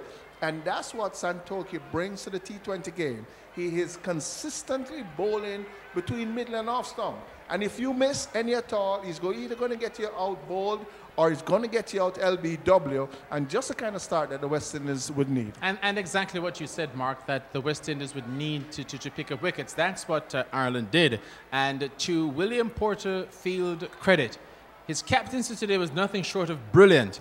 7 bowlers, you rotated them well. None of the bowlers bowled more than the maximum 4 overs, 3, 3, 1, 1, and he utilized his bowlers to very, very good effect. He certainly did, and his rotation was brilliant, but also he played mind games with the West Indies batsmen, making the adjustments in the field, having the bowlers bowl contrarian deliveries, getting wickets on it, putting the West Indies batsmen under pressure by stopping putting fielders in critical areas, stopping the boundaries. Only 4 boundaries scored through the entire innings. Brilliant. Santoki to Ed Joyce, getting a ball that's a short of a length and just to turn it off the hip, crossing for a single. Now this is not an ordinary batter. Was in the England setup. I don't know. Sometimes you see these players for Ireland, for England, for Ireland. What is he? And I don't know. Recently he played for England. Yes, he did. Yes, he did. Yes, he did. It's a British thing here. You apparently. play for Britain. Yeah. So he's in England. But he's a good player. Ireland, he is. He is a very, very good player. And he got to 40 not out or 49 deliveries. Really a patient knock. I think he only had 2 boundaries. Yeah. And you mentioned the fact that the Irish are bowling and fielding. They had a couple of drop catches, but the bowling, they bowled in the right areas, Mark, and when you do that, you put the batters under pressure. They conceded only 4 boundaries and 2 sixes. Here is Santoki into Porterfield, and a diving stop. Good work at that occasion by Lendl Simmons. At the point position keeps the captain Porterfield on 1, Ed Joyce on 1, and in the second over, Ireland 4 for 1, chasing 97 to win. Good delivery once again by Santoki, just taking some pace off the ball. You could see the batsman almost waiting as he reached to try and drive the ball through the offside. Good thinking by the part of Santoki. Santoki to... And you know, this is the danger, man. I mean, if West Indies is to pull off this victory, And certainly as a West Indian, and all the West Indians here would want that to happen. Of course, if you're the Irish, you would really want Ed Joyce at the wicket. This is the man that the West Indies will certainly want to get. He's a man in form. He's a man in excellent temperament. He has the experience. He has the guile. His wicket will mean a lot for the West Indies cause. But he's at the non-striker's end as Porterfield faces Santoki, just opening the face of the bat, running the ball down just behind the point. End of the second over from Kushmar Santoki. 2 overs, no maidens, 1 for 4. Bowling Paul Sterling off stump for 2, but the Irish team now 4 for 1.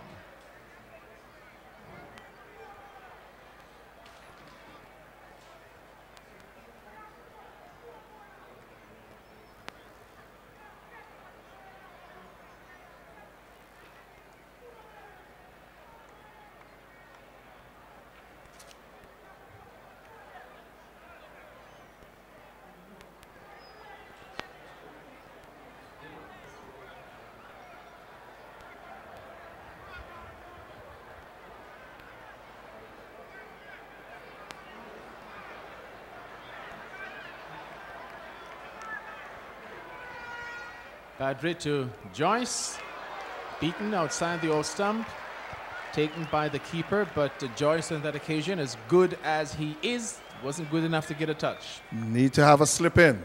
You would hate, as a West Indians, for that ball to hit that outside edge, fly through that vacant slip area, and an opportunity missed. Joyce hitting a ball that's just short of a good length, and just stepped away to the leg side and cutting just behind point. Couldn't get past Lendl Simmons, so he's kept on 1, facing Badri from the southern end yet again, just rolling the wrist, opening the face of the bat, running it down to Santoki at a short third man position, and Ed Joyce is kept on 1 on the back of his knock of 40. A very good innings to help Ireland win on Wednesday, facing Badri on the front foot. Oh, getting an edge. Getting an edge, coming down to the boundary. It gets there for 4 runs, and just as you said, how did you know? Are you not clairvoyant? No, I played enough cricket. This is elementary. I mean, what we're seeing here, I mean, it doesn't take a genius to work this out. And you said it, that they had to attack. They have to attack. The perfect edge, it will be a straightforward catch to first slip. There we got 4 runs, and this is not how you play cricket. Come on, skipper. You only have, there you go again, the batsman driving at the ball outside the off stump. Got the edge, nobody there to take the catch. And Joyce, to that delivery, is driving just wide of a mid-off and coming across. Looked to have been, it is, the ODI captain. He'll be in charge on Sunday. That match also to be broadcast live on the TVJ. Dwayne Johnny Bravo. Here's boundary yet again to the captain Porterfield, and he's driving in the air, getting it over the head of Dwayne Bravo, crossing for 1, coming back for the second. A bit of hesitancy on the part of Porterfield, but he wasn't properly to the pitch of that delivery, but was good enough. The field is in, safe shot in the end, getting it over the head of Dwayne Bravo. Santoki 2 overs, 1 for 4. Badri 2 overs, none for 7, and Ireland after 4 overs, 9 for 1.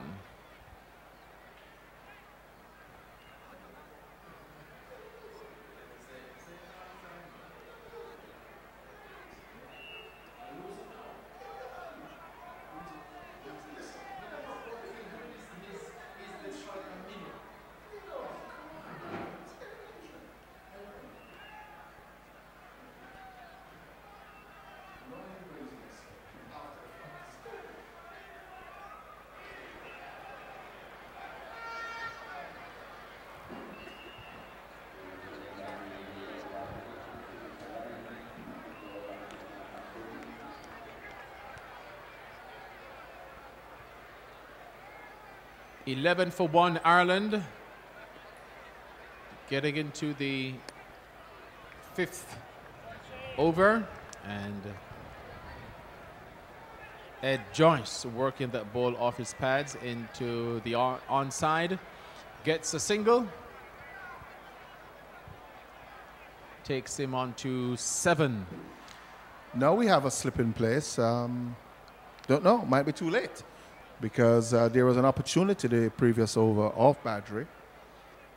There is Narayan, the mystery bowler, to Porterfield, driving through the, giving the full arc and getting it down to the long off boundary for a single. Porterfield on 4. Narayan in to Joyce. A bit of air there, getting back, giving himself room, trying to cut.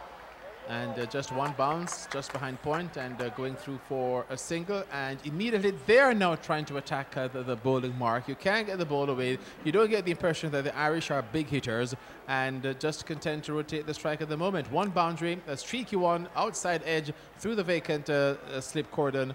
First slip, as a matter of fact, and getting a boundary down to a fine third man. Narayan and an expansive sweep or an expansive swing by William Porterfield, the Ireland captain. I'm not quite sure where he was trying to hit that ball from outside the outstump, maybe over mid-wicket. That shot looked like he was a West Indies batsman, actually. Narayan to Porterfield, very studiously forward and allowing the ball to go through to the keeper, Dinesh Ramdin. This is where the match can be won or lost, because Narayan has certainly the ability to pick up wickets, and he has to bowl well if the West Indies is going to win. An expansive drive there, getting it past cover. It's going to run pretty close to the boundary. There's a man feeling at that wide long off region, and at the end of the 7th over, Ireland 14 for 1. I think we've completed 5 overs. 5 overs, actually. We need to check. It's 5 overs. Yeah, they're getting ahead there, but 5 overs completed with Ireland chasing 97 to win. Porterfield 5, Joyce 8, Paul Sterling bowled by Santoki for 2, and the score was 3 for 1. Ireland, after 5 overs, are 15 for the loss of 1 wicket.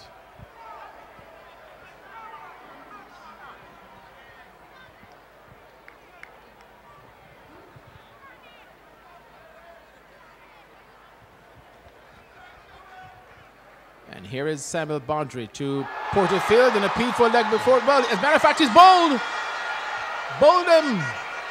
Oh, Porterfield with his back to us. That ball went right through him. It kept very low. Went through everything. Might have snuck through the pad as well. Went through the gate. And Ireland, they have lost their captain in over number 6. Might be prizing the gate open for the West Indies, but we'll have to see. With the West Indies, you never can count your luck. They have this habit of snatching defeat from the jaws of victory. But the captain, Porterfield, is gone for 5, 15 for 2. Certainly a great wicket to get at this point. Ball pitched a bit short, and it hustled on to Porterfield. Kept a bit low, and the batsman was certainly defeated by that delivery. That is what you call the flipper. That's a ball that pitches just back of a length, invites the batsman to open up. There we see once again, ball coming way out to the back of the hand, rushing on to the batsman, opening up to hit the ball off the back foot. Really a very, very good delivery. Well disguised too. Not many bowlers in any cricket, particularly leg spin bowlers, can disguise that ball well. A brilliant delivery, and the batsman paying the ultimate price. Porterfield was brilliant as captain, not so much as a player. There's no devil in this pitch, is there, None Mark? at all. That one kept low, but we haven't seen many of those when the West Indies were batting. I can't remember seeing not even one delivery keeping low when the West Indies batted. It was really just very disciplined bowling by all the Irish bowlers, and certainly 96 for 9. And some outstanding bowling by Cusack, who took 4 for 11. And now we see the West Indies getting back into it. Two wickets so far, all bowled.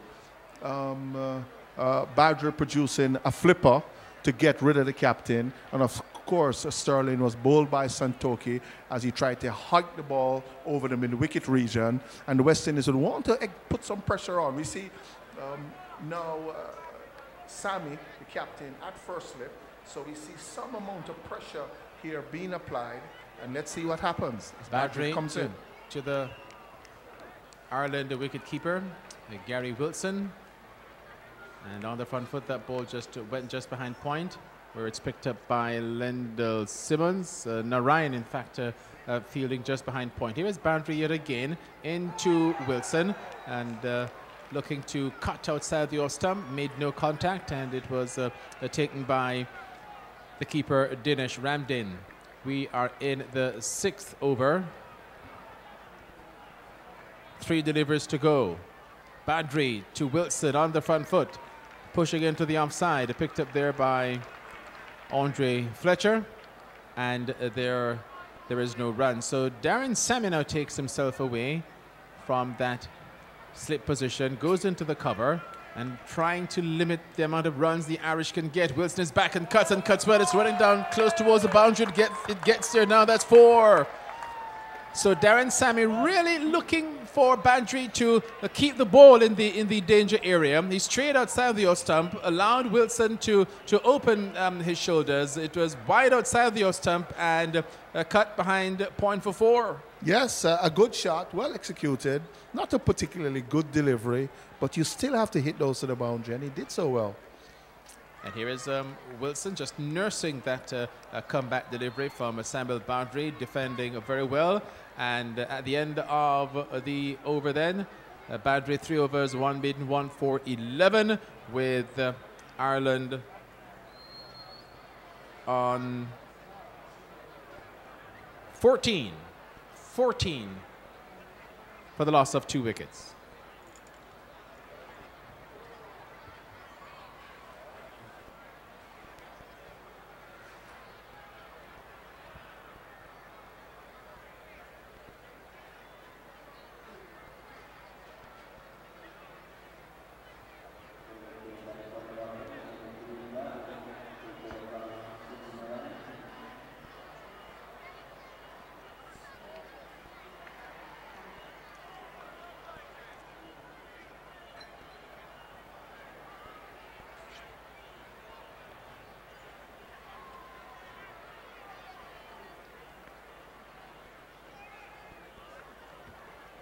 So Ireland 19 for the loss of 2 wickets as Bravo is in. Ball pitched short, going over the head of Ed Joyce. Joyce on 8 and Gary Wilson is on 4. 19 for 2 the score, Ireland. They're chasing 97 to win, so they need 78. And certainly the amount of balls to do it, 83. Here's Dwayne Bravo in bowls. Just have Joyce on his toes and running the ball down to towards the 3rd man position, crossing for a single. And it takes him on to 9, and the total 20 for the loss of 2 wickets. And I think Bravo has been brought into the attack pretty early on this occasion, simply because Darren Sammy realizes that without taking wickets, he has no chance at all. West Indies has no chance. Bravo has a tremendous amount of experience at this level, has the ability to change the pace, bowl those short deliveries, mix it up, and I think he'd be looking to attack at this stage. Just slow delivery. And that's what he does very well. Bowls those slow deliveries. Does have the ability occasionally, particularly to cut the ball back into the right-handed batsman. And I think you're going to see a lot of different types of delivery from Bravo. He's definitely going to bowl a short one. He's going to bowl that delivery out to the back of his arm. And he's going to also slide deliveries wide off the off stump, trying to tempt the batsman to play, rash strokes to those wide deliveries. Let's see what happens here. Here's Bravo into Joyce, forcing him back onto his stumps and defending onto the offside. And picked up by the West Indies T20 and Test captain Darren Sammy. And interesting again, once again, there's no slip in place as we look around the field. You think there should be? I think there should be. I think at this stage, I would certainly invest in at least 1 slip, because again, if the ball is edged, there's nobody to take the catch. He's going to get 4 runs and an opportunity missed. So Bravo in, bowls to Joyce on the front foot, driving forward of point, crossing for a single. That's all he will get. And that completes the over from Dwayne Bravo, with Joyce But he has another delivery to come. The fielder changing over brings Wilson on strike. Joyce is on 10. Wilson on 5 is now on strike. And Ireland 22 for the loss of 2 wickets. Porterfield bowled Bandry for 5 and Sterling bowled Santoki for 2. Here's Bravo in, bowls to Wilson on the front foot, pushing into the offside. Now that is the end of the over. And at the end of the over, Ed Joyce is 10, Wilson 5, and Ireland chasing 97 to win. They're 22 for the loss of 2 wickets.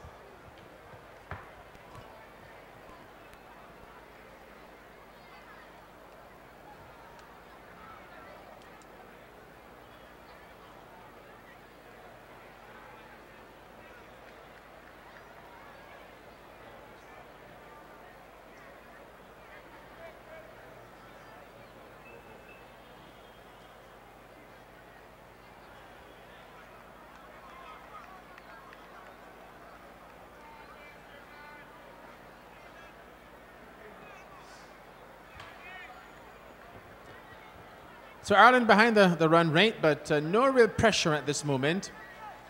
And there we see Ed Joyce again getting a ball outside the stump. A lot of wrist and running the ball just behind point. Look at the current run rate for Ireland, 3.07. The required rate is 5.84. They need 75 to win, 77 balls.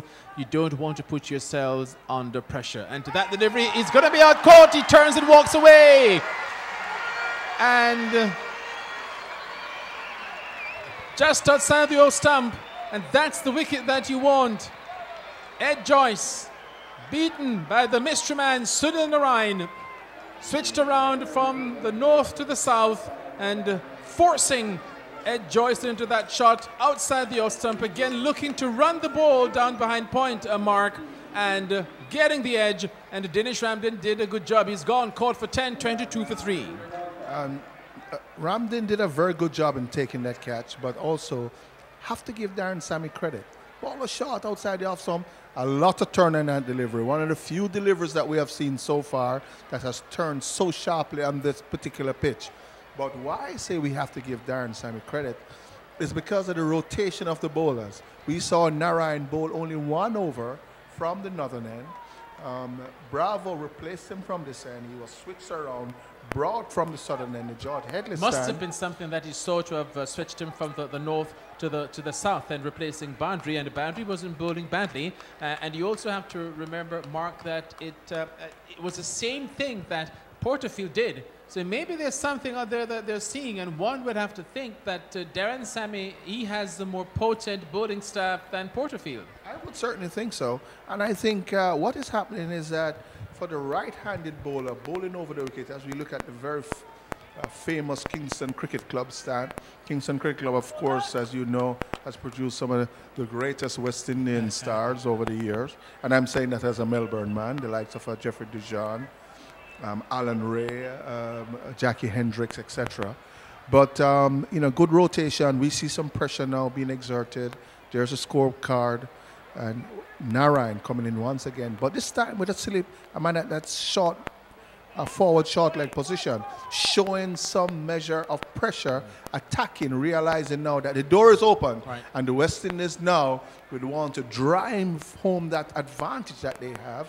22 for 3, 7.2 overs, you know, chasing 96 represents a very good position to be in, at least a fighting one. Here is Narayan bowling now to Wilson, straight back up the pitch. But you would have to say, Mark, in the 8th over, notwithstanding the mystery man bowling, 3 wickets down, 22 runs, because it's 75 to win from 76 balls, the Irish, they don't have to do anything rash. You still would have to say that they would have a marginal edge at this stage. We'll get your comment after this delivery from Narayan to Wilson on the front foot, pushing into the offside. Well, I think if you want to always evaluate the true position of the match, just add 2 wickets to the total. 22 for 3 is okay, but 22 for 5 is really something else. Narayan to Wilson, and beaten outside the off stump. Good delivery from Narayan, and maybe it is that it's just too good for a Gary Wilson to negotiate. And that last delivery was the doozer.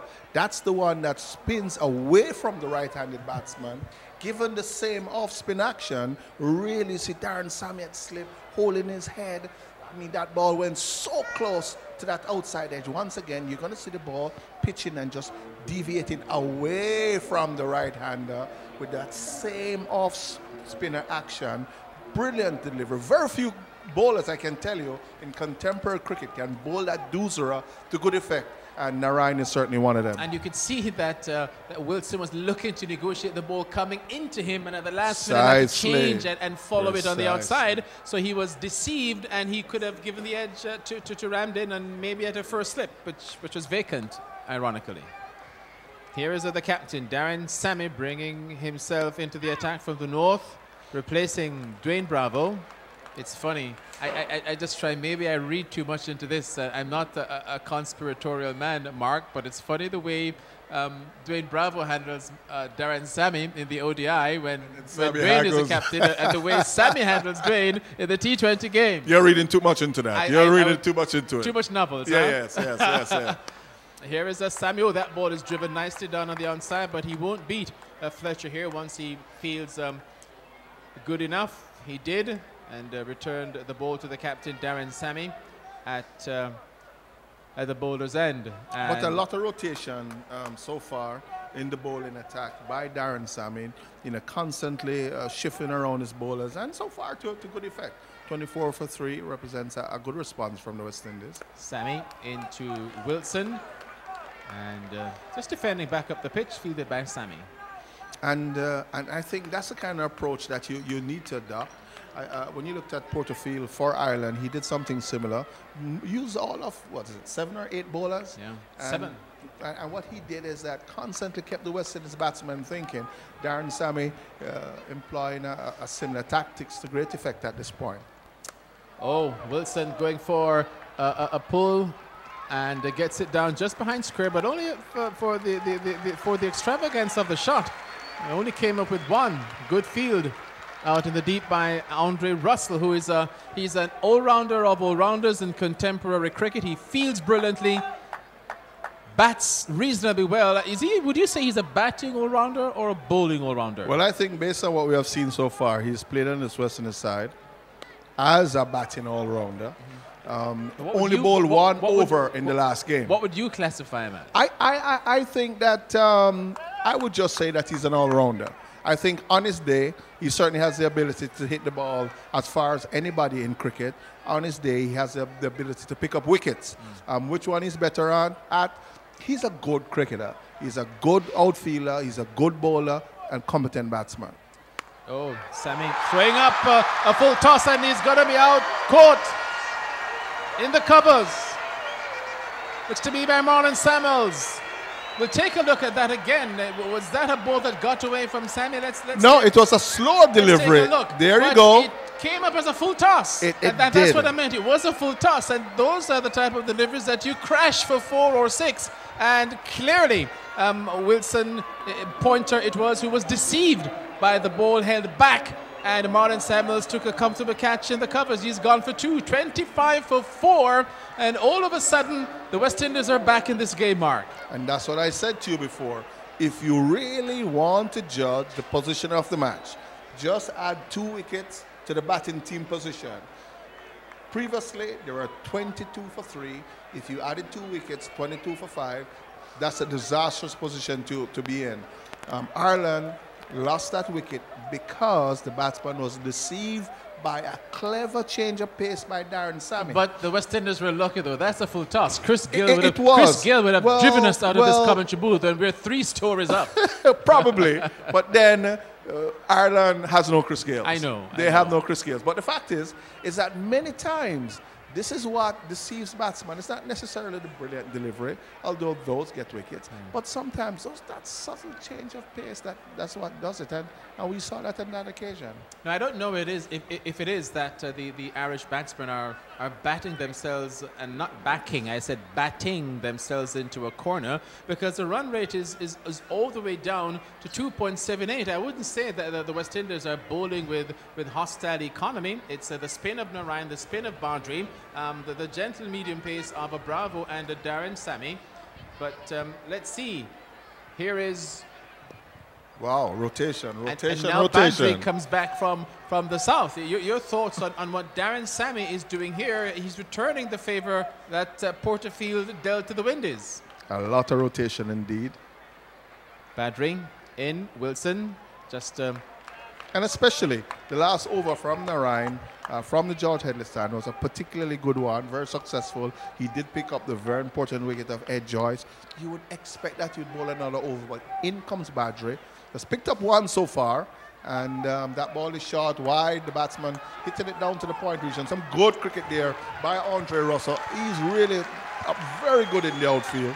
Moves almost cat-like, particularly as somebody who's patrolling the boundary. Outstanding, you know, really outstanding. Sometimes I wonder why Russell, outside of injury, is not in the team, because if he's not getting you runs, he can bowl. If he's not bowling well, he can get you runs. If he's doing neither, he'll save you runs in the field. And outside of injury, one would think that an Andre Russell ought to be a fixture in your T20 and ODI team. Am I overstating it, Mark? I certainly think in terms of a T20, a very, very good cricketer. He hasn't bowled an over yet, which is something that, despite all the rotation that we have seen, he's probably the only bowler in the setup that has not been given an opportunity. And so sometimes you wonder exactly why he's handled like that as a bowler, because I think, you know, he certainly has the ability. Badri to O'Brien, and he can't beat the man at point. As a matter of fact, the last time Jamaica played against Ireland, he did pick up, I think, 3 wickets, 3 for 19 off 8 overs in the Nagico Super 50 tournament. Correct. So he does have some history against this team. So you'd expect that, you know, probably soon he'll be in the attack. And here is Badri into O'Brien, and just working this ball into the offside, punching it away. Kept a little bit low. End of the over from Samuel Badri. It's going to be the end of my stint here. 10 overs completed. Santoki 2 overs, 4 maidens, 1 for 4. Badri 4 overs, 1 for 13. Narayan 2 overs, 1 for 5. And Sami 1 over, 1 wicket for 2 runs. And Ireland 26 for the loss of 4 wickets. Kevin O'Brien and Gary Wilson at the wicket. And for the next 10 overs or so, well, there are only 10 overs to go. We're going to welcome the man. He has eaten. He doesn't play with the food. I don't know what he did with a cricket bat, but he'll certainly handle the microphone very well for the next 10 overs.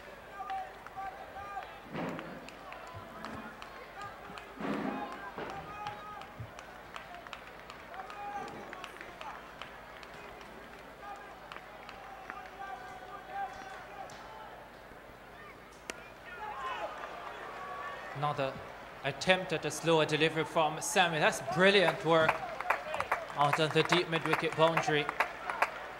Prevented what could easily have been 4. You know, one thing we can say about the West Indies' performance so far in the outfield, that as we see the delivery from Sam, another slow delivery, full toss. Oh, he's got him right through, playing across the line of that delivery. Kevin O'Brien, he's very dangerous, but he can't cause any more trouble today. It's another wicket down for Ireland, and the West Indies find themselves in a very strong position at Sabina Park.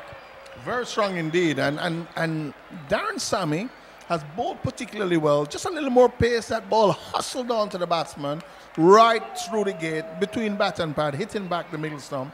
But the body language of the West Indies players on this occasion, as once we see Darren Sammy once again, ball back her length, hustle on to the right hand, and maybe just a hint of inward movement as he was beaten off the pitch. But the body language of the West Indies players on this occasion has looked pretty good. I mean, when you're getting wickets, it's easy for you to get yourself up. And they started well. Some very good bowling by Badri to start, of course. Santoki, he bowled 2 excellent overs. Badri came down, he picked up a wicket. Narayan picked up a wicket, and now Darren Sammy has also been involved in the party, taking 2 wickets. West Indies certainly on top at this stage. Still though, with just 96, Ireland would feel they have a shot, but it's obvious they become that more difficult because they have lost a few of their top players. The captain, Porterfield, Sterling, who can hit the ball, O'Brien, who can also hit the ball, Ed Joyce, who batted so patiently in the first 2020.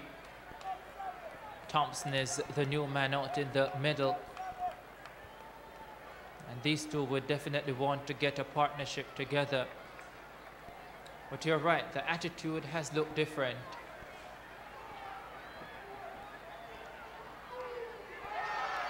And Sammy has bowled well. It's so difficult, though, to judge really how this pitch is playing, because you look at it and you think, this looks like a pitch 140, 150, you should get comfortably. And then you get 96 and 29 for 5, and you're thinking, what's happening out in the middle? Two teams batting poorly. That's really what it boils down to. West Indies really batted poorly. I don't think you can say that despite the fact that you had some good steady bowling from Ireland, that there was any reason why the West Indies should not have made in excess of 100 runs. And now you see Ireland, some good bowling by the West Indies, but you know, a poor batting performance by the part of Ireland so far. There's an outside edge, but no one in the slip region. I've been saying all along that, you know, if I were the captain, and you know I've captained many sides throughout my career, you want to put the pressure on. The score is 29 for 5. You are definitely in the ascendancy. You certainly don't want to have those balls being hit in the outside edge, carrying to slip, and there's nobody to take the catch. I mean, it just doesn't make any sense. And and that is where I would blame, you know, Sammy a little bit, that he's not attacking sufficiently. It's still highly defensive for having a team at 30 for 5 in over number 11. Although they're only chasing 97 to win the match, you've got to back yourself to pick up a couple more wickets. But I guess Darren Sammy does not want to give away any cheap runs. 11 gone, 31 for 5. Ireland chasing 97 to win the second 2020 at Sabina Park. Remember, they lead the series 1-0, having won the opening game on Wednesday by some 6 wickets.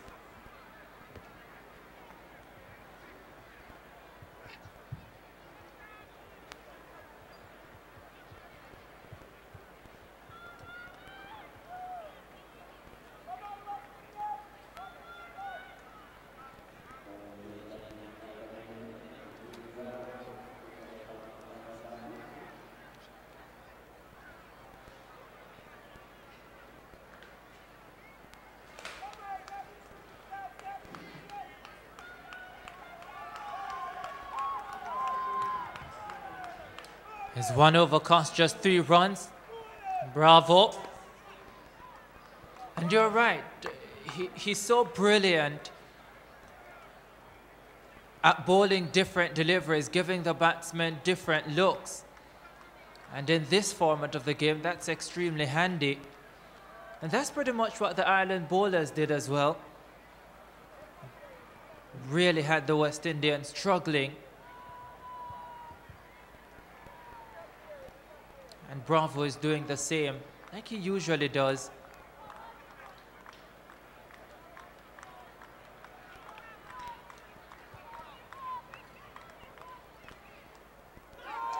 Another loose shot. We've seen a lot of that today, but I'm just starting to wonder. I think we're starting to see more and more deliveries keep low as well. Yes, that delivery, despite the fact that it was outside the off stump, it did keep low, dying on its way to the wicketkeeper. If that ball was anywhere on the off stump, we would probably have another batsman on his way back to the pavilion. And so you are right, the wicket has begun to keep low. And I think that's certainly a worrying sign for the remainder of the Irish batsmen. So you see Bravo being stopped by the batsman. He makes his way back to his fairly lengthy run-up for a medium pacer.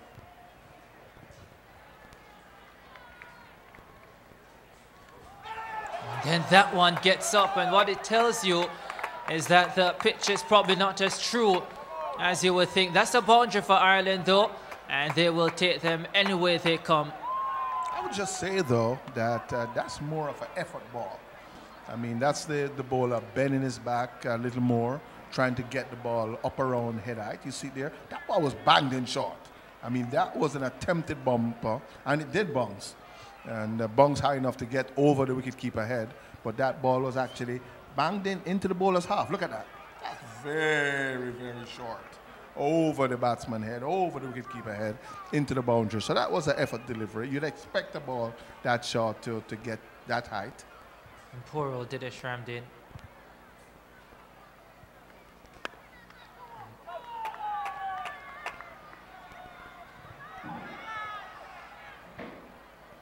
The old adage, never to run on a misfield. We almost saw a wicket going down as a result of that a while ago. Ball Never to run in a misfield unless you're desperate. Well, unless you're desperate, and sometimes desperation can result in your downfall. It's a lucky thing that they didn't. And the West Indies certainly in the position of ascendancy at this point, looking to drive home their advantage. 37 for 5. 11.4 overs, 2 relatively new batsmen, man with all experience in Bravo running into bowl. Not a short delivery. He's gotten some bat onto that and will get another boundary. Bravo insisting that he wants to bowl that short delivery, and Wilson insisting that he wants to play the hook shot, and didn't get hold of it but got enough bat onto it to get it to the fine leg boundary. Not the most exquisite looking hook shot that you'll ever see.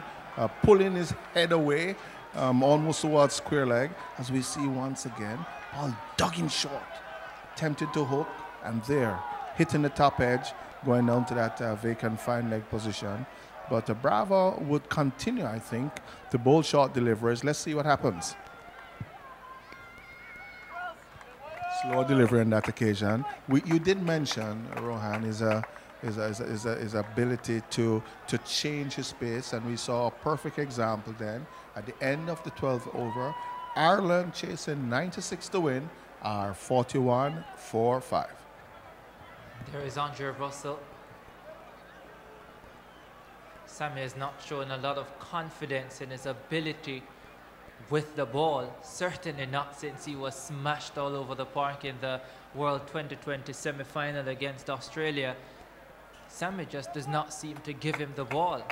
He doesn't, and I think on this West Indies side, based on where he bats in the order, he's actually playing as a batting all-rounder. Well, I'm not so sure that that's really his strength. He does have the ability to hit the ball pretty far, but he's a pretty competent bowler.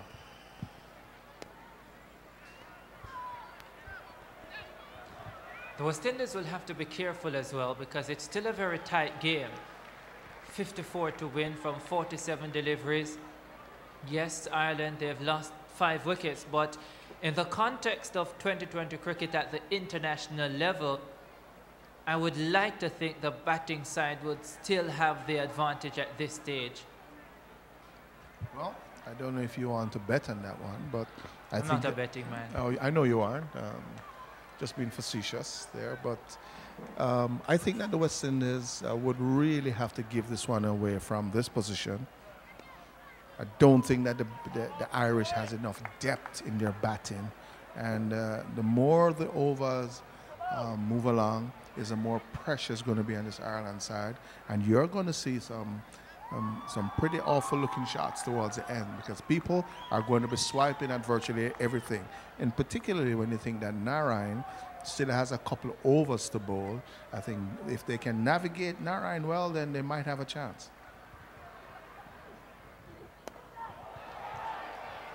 He's gotten some bat onto that and can't be pulled back by Santoki. That's the type of effort you would usually see from the fast bowlers of old, trying to pull it back with the big plank. And on that occasion, Santoki unsuccessful, and a boundary coming up for the Irishmen. 48 for 5. One too many slow full toss deliveries by Darren Sammy. That one certainly got the treatment. 4 runs. A fairly good comeback, though. And I think Darren Sammy does change his pace well, but you know, you're very fortunate when you do get a delivery with a slow or full toss, and he would certainly want to make sure that if he's employing that slow delivery, that he tries to pitch, at least have that ball hit the pitch. I think it would be certainly more effective.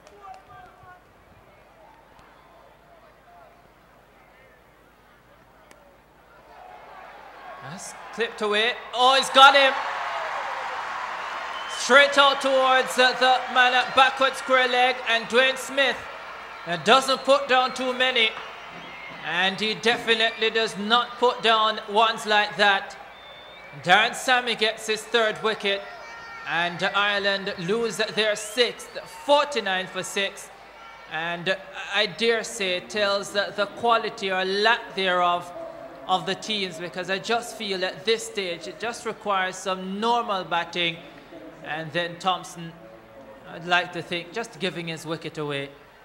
Yes, he did, but I did say the more this game continues, the more the pressure is going to mount on the batting side, and you're going to see some atrocious shots. That wasn't a particularly atrocious shot, but let's put it down to some good, intelligent bowling, once again by Darren Sammy, a subtle change of pace. The difference was, with this and the previous delivery, that at least this ball hit the pitch.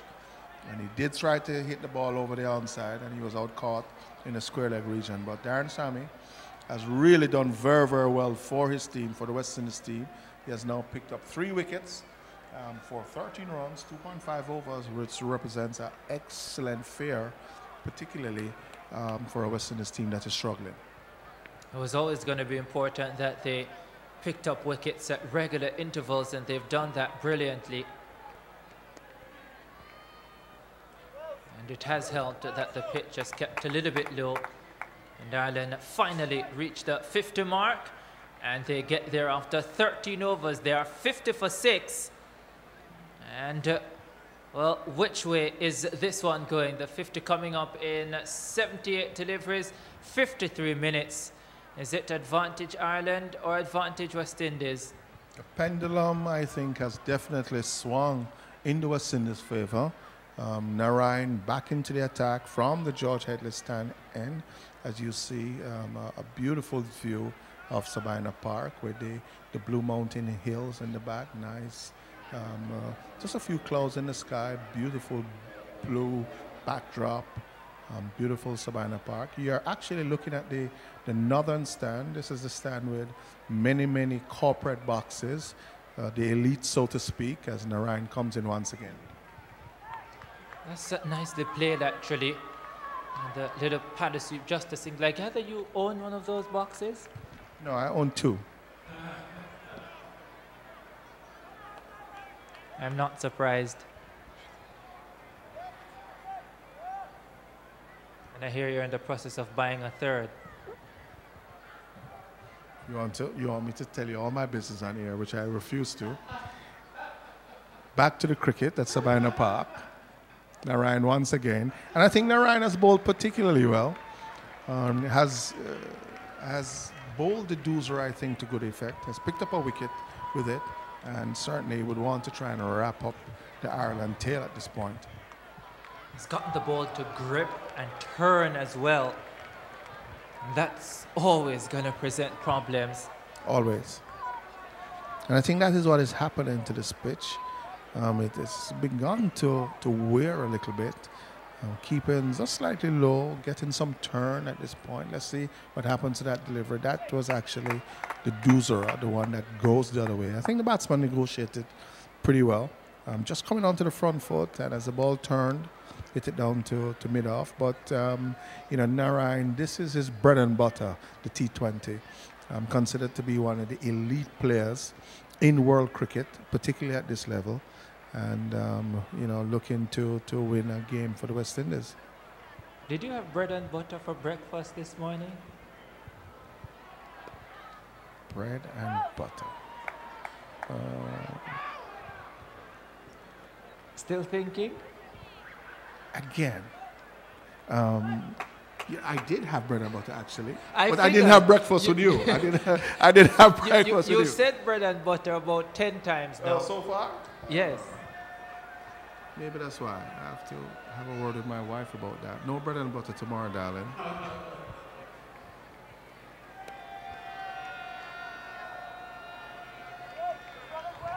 Not much butter for Ireland so far. But a lot of bread for the West Indies because, of course, you know, if the West Indies were to pull this one out, you know, they would have rebounded from what has been a disastrous two-match tour series so far. I think if, you know, it's bad enough to lose one match against Ireland, and of course the Irish are famous for their luck, but to lose two matches against Ireland, that would be certainly not a good thing for West Indies cricket. And of course, I don't think, too, if we're to lose this game, that we'd see the kind of crowds that you'd want to get on Sunday. 54 for 6 after 14, 36 deliveries to get 43 for Ireland, 4 wickets in hand. Gary Wilson could be the keys on 23.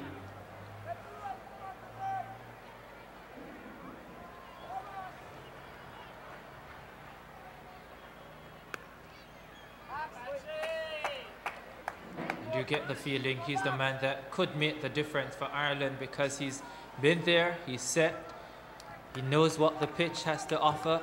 Sammy has rotated the bowlers quite a lot, so he's seen most, if not all of them. And it's a matter of just guiding the Irish ship home now.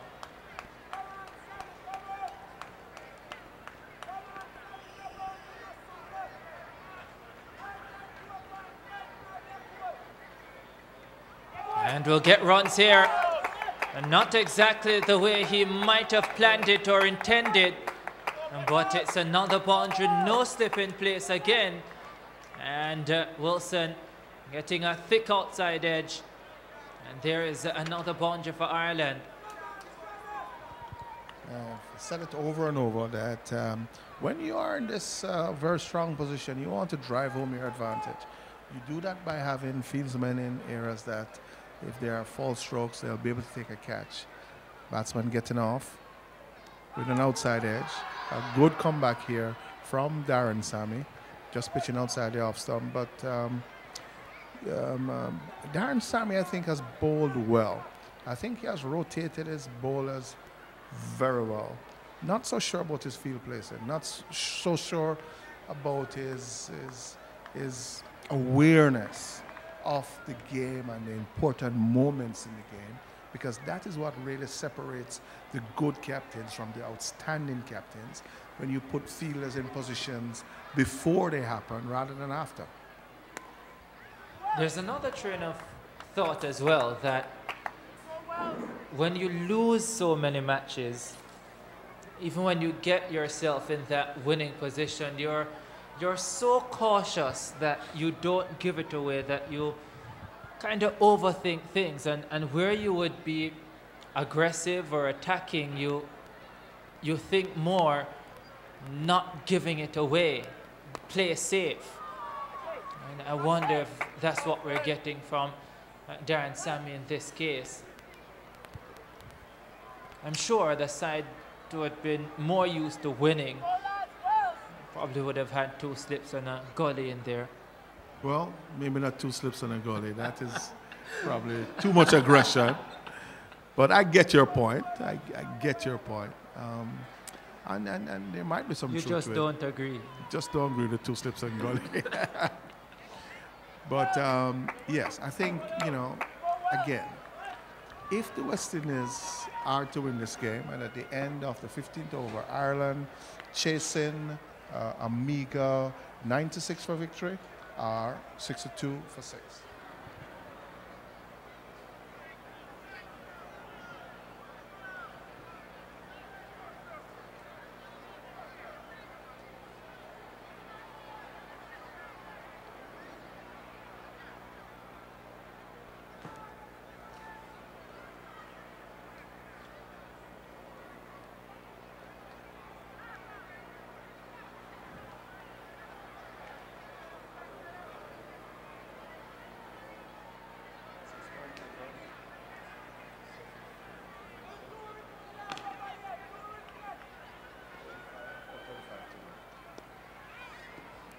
Narayan in his final over. How do you approach this, Mark? The best bowler on the West Indies team is in operation. This is his final over. You just see him off? Yes, I think you do. You certainly don't want to take too many chances. You don't want to lose a wicket to Narayan. You just try and pick up some singles, nothing too extravagant, and you will wait for the other bowlers. So far, Andre Russell hasn't bowled a ball yet. Only 4 overs to go after this. You wonder if he will bowl in this innings. I think Brava has a couple, and Santoki, who would probably be looking to finish the innings, he has 2. Very few batsmen across the world have been brave enough to take on this man, and the few who have usually don't succeed for very long, if any at all. He's been brilliant, Sunil Narayan. And it doesn't matter who he plays for. Could be Trinidad and Tobago, could be the West Indies, could be the Qatar Knight Riders. It really doesn't matter. He still delivers.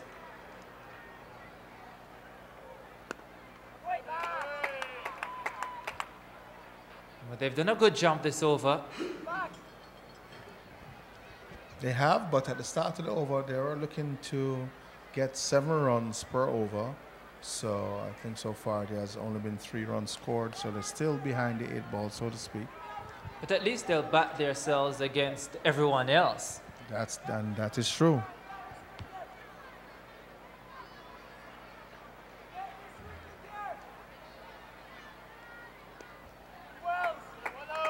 Top over from Narayan, but he doesn't pick up a wicket. And Ireland will feel they are still in this contest. 32 to get, 24 deliveries in which to get them. Wilson has batted well. He's got 30, Sorensen on 5. And after 16 overs, 64 for 6, Ireland chasing 97 to win.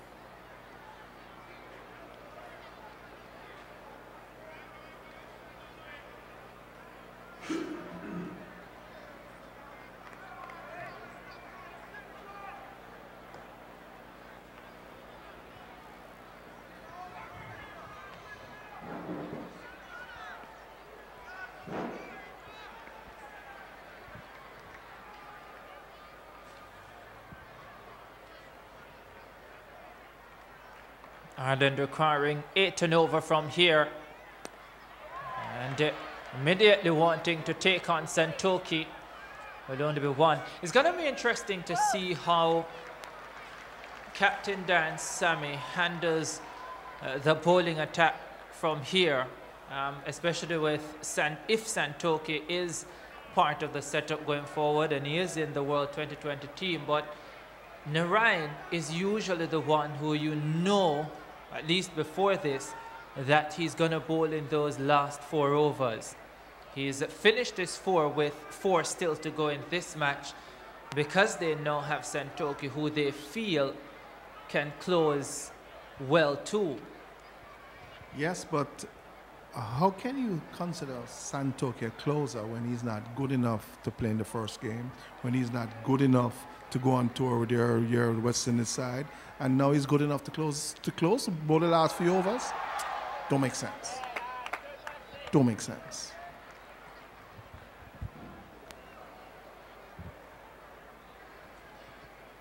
You're listening to Mark Nita Unplugged.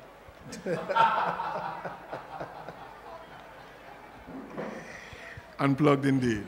It just don't make sense. I mean, sometimes you watch a game and you wonder what's the rationale. Well, what is the rationale?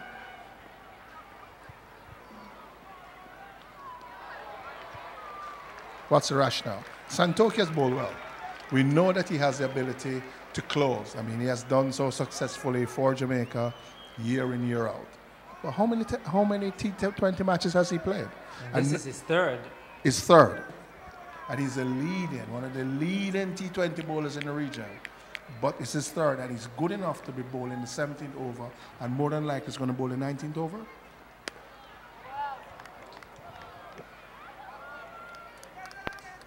I'm going to play devil's advocate. There is the other side of it that says before the last 5 matches, you were looking at a winning unit. And the question, how do you argue with the setup of a winning unit? You continuously strengthen the winning unit. You don't wait until you start to lose. And that's the argument. Ball down the leg side, but a swipe at that delivery. And that's what you need to be doing. Not because you're winning, there's a formula that you have to employ to keep winning, which is constantly strengthening your team. You don't try and strengthen your team after you are now losing to winners like Ireland. You have an answer for everything, don't you? Well, you wanted to play devil's advocate. You seem to have very few answers, so.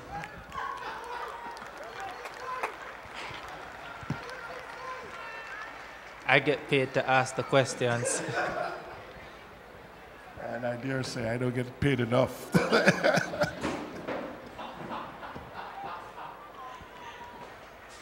But that's okay. That's okay. By the way, it's 17 overs gone, 70 for 6, 27 to win from 18 for Ireland.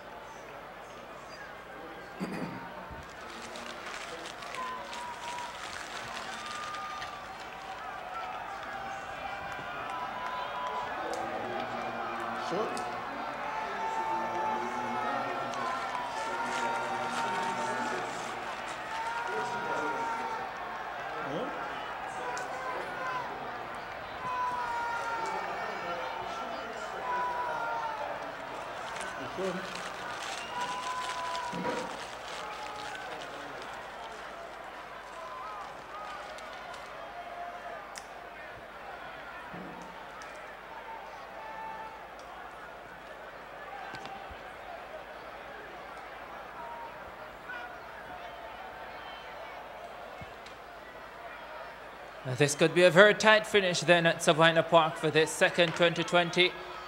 Remember, the series finishes on Sunday with a one-off 50-over game. But for the moment, West Indies are trying to close this one out. And Wilson still in the middle for Ireland on 34.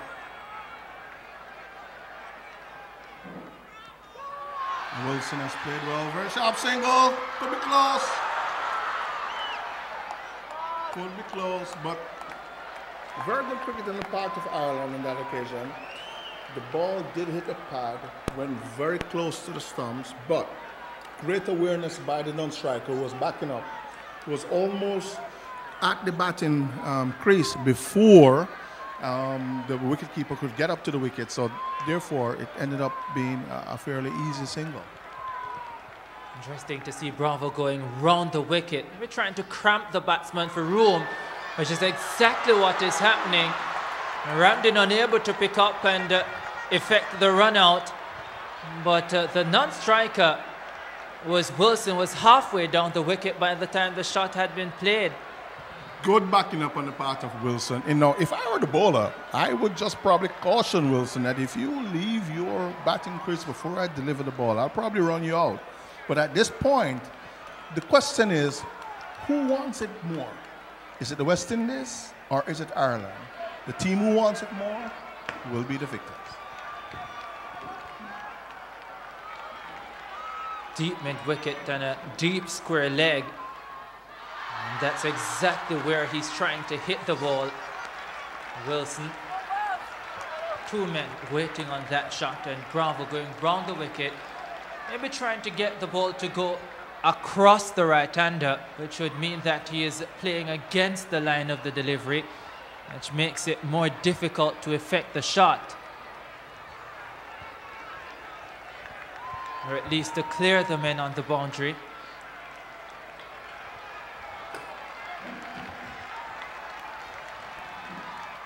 And a very good slow delivery. And I think he should have his man. He does have his man. And the Dwayne Bravo dance will come out at Sabina Park. And I think the West Indies can sense now that they are very, very close to leveling this series.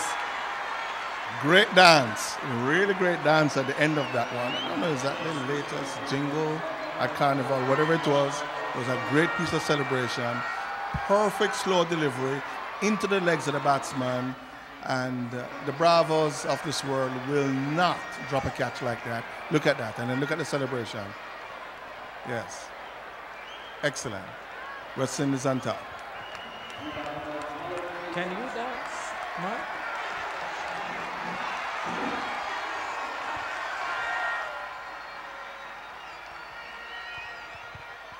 I could 20 years ago. I'm going to guess they didn't do those dances in your time. There's the catch. Well, let me tell you what. There's the dance. Let me tell you what. I played cricket under the likes of Alan Ray and Jackie Hendricks. If you ever did a dance like that while I was playing, you'd be off the field, you'd be off the team. This has been a very good over from Dwayne Bravo. He's given nothing away, and he's been applauded by the wicketkeeper Ramdin because it's the type of over that could turn the game decisively in the West Indies' favour. Certainly could. You look at the scoreboard there. Not a very pretty scoreboard. Doesn't make very good reading. But the cricket has been particularly interesting. And I think Dwayne Bravo is showing all his experience, all his guile as he looks to drive home the West Indies advantage. He has all the crowd behind him again. There's the delivery that goes across the right-hander. And he bowled 6 deliveries in that over. And the batsmen tried to hit across the line. And all 6 occasions, those school kids are loving what's happening because they're also sensing the West Indies should win this contest. Certainly should, and it's good really to see the school children here at Sabina Park. We want to encourage all the school children who are in the vicinity not to come to this match now because it's probably too late, but be here on Sunday to celebrate because it's not the greatest cricket in the world, but it's entertaining. It's entertaining, and I'm almost tempted to say that 2 teams that are, can I say? On the same level? I didn't say it. You did. I never said that. I never said that, Mr. Chambers. You did. I never said it either. I was asking you, actually. And you're paid to ask all the questions, right? Okay. Here is Santoki, and the crowd expecting a very big one from him. Let's see if he delivers. Attempted slow delivery. Good work. Looks like Badri flinging himself to his left.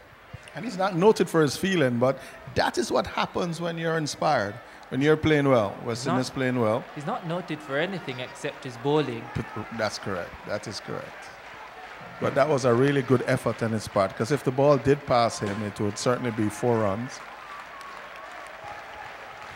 And brilliant work. It's exactly what you want to see. You want to see the improvement in your players over time. Badri certainly deserves to be in this West Indies side. Played in the World Cup, they won it. Played in the final, bowled 4 very good overs.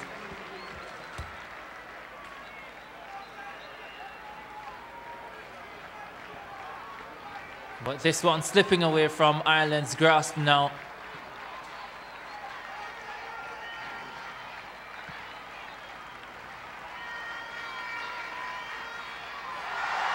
So many question marks over the head of Krishmar Santoki, but every time he has an opportunity, he slowly removes those question marks. Well, I think without doubt, in the T20 setup, he is certainly a player that should be as permanent a fixture as you can get. He should be representing the West Indies consistently. He does bowl particularly well. Bowls deliveries like that straight, That ball hitting the outside edge, it was a fortuitous stroke, but an excellent delivery, and just the kind of deliveries that force batsmen into error, particularly late on in the innings when people are looking to cart the ball over the infield. You have to bowl straight, you have to bowl at a foolish length, you know, not too much of a good length, because good batsmen tend to hit the ball off up on the good length, but if you bowl almost at a Yorker length, those deliveries are the ones that are difficult to dispatch. And he can swing the ball as well. Santoki can see the movement in the air. And those full pitch deliveries can be very difficult to handle. Just 11 taken off his 3.5 overs. And in the context of a T20 game, that return is absolutely brilliant.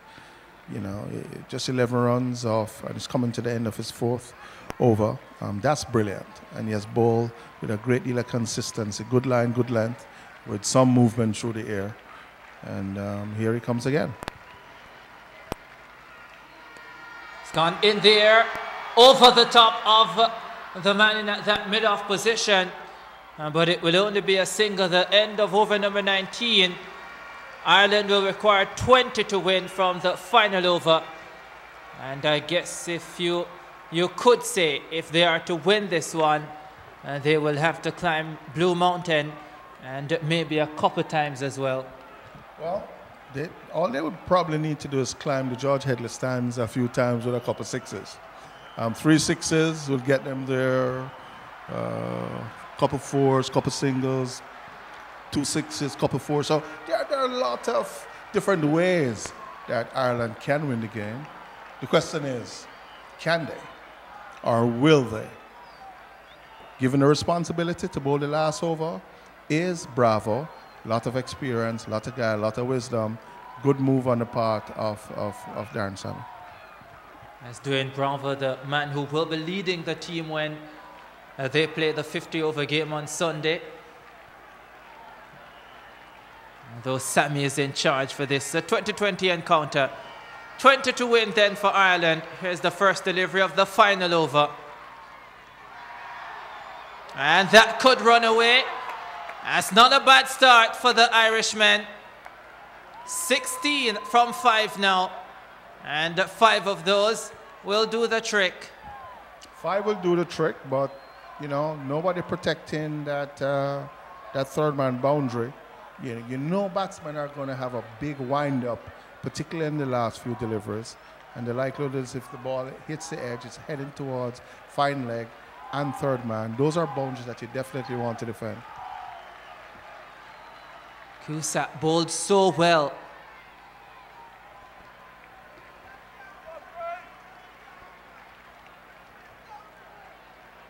Trying to do some damage with the bat as well. So 15 to get from 4. Did you know that I'm the man of the match adjudicator? I did actually. You told me about 2 hours ago. Okay. And if you're in my position, who would you give the man of the match to?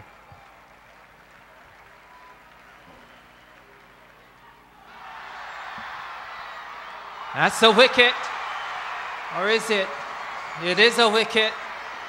Dwayne Bravo is great athleticism and getting up there quickly and effecting the run out. And that could be curtains, could be a good night, Sweet Prince, for Ireland. Good slow delivery, trying to steal a single. And not getting there in time. There, another celebration by Dwayne Bravo. Just a brilliant cricketer is Dwayne Bravo. Has the ability to bat, an outstanding fielder on his day. Can be an outstanding bowler also, particularly in this format of the game. And I dare say, probably the future West Indies captain in all formats of the game. I mean, Darren Sammy, I think, has done reasonably well over the years. He has brought the West Indies side together at a time when they needed it, has been successful because at his, while being captain, he did lead the West Indies to the 220 World Championship But probably at this point, I think the West Indies selectors will be considering somebody else. I mean, and who else but Dwayne Bravo? I'm going to answer your previous question. And all I can say is that you'll have a pretty tough job of choosing the man of the match. That's an answer.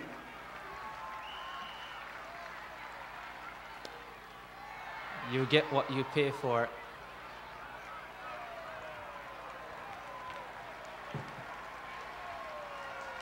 The West Indies are closing in then on that series leveling victory.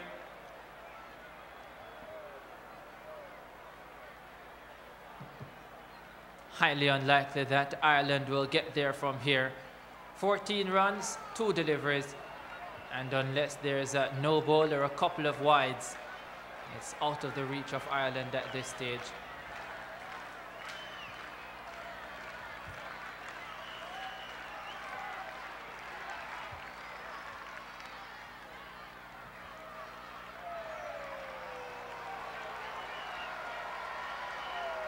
The crowd, they've been rather appreciative as well.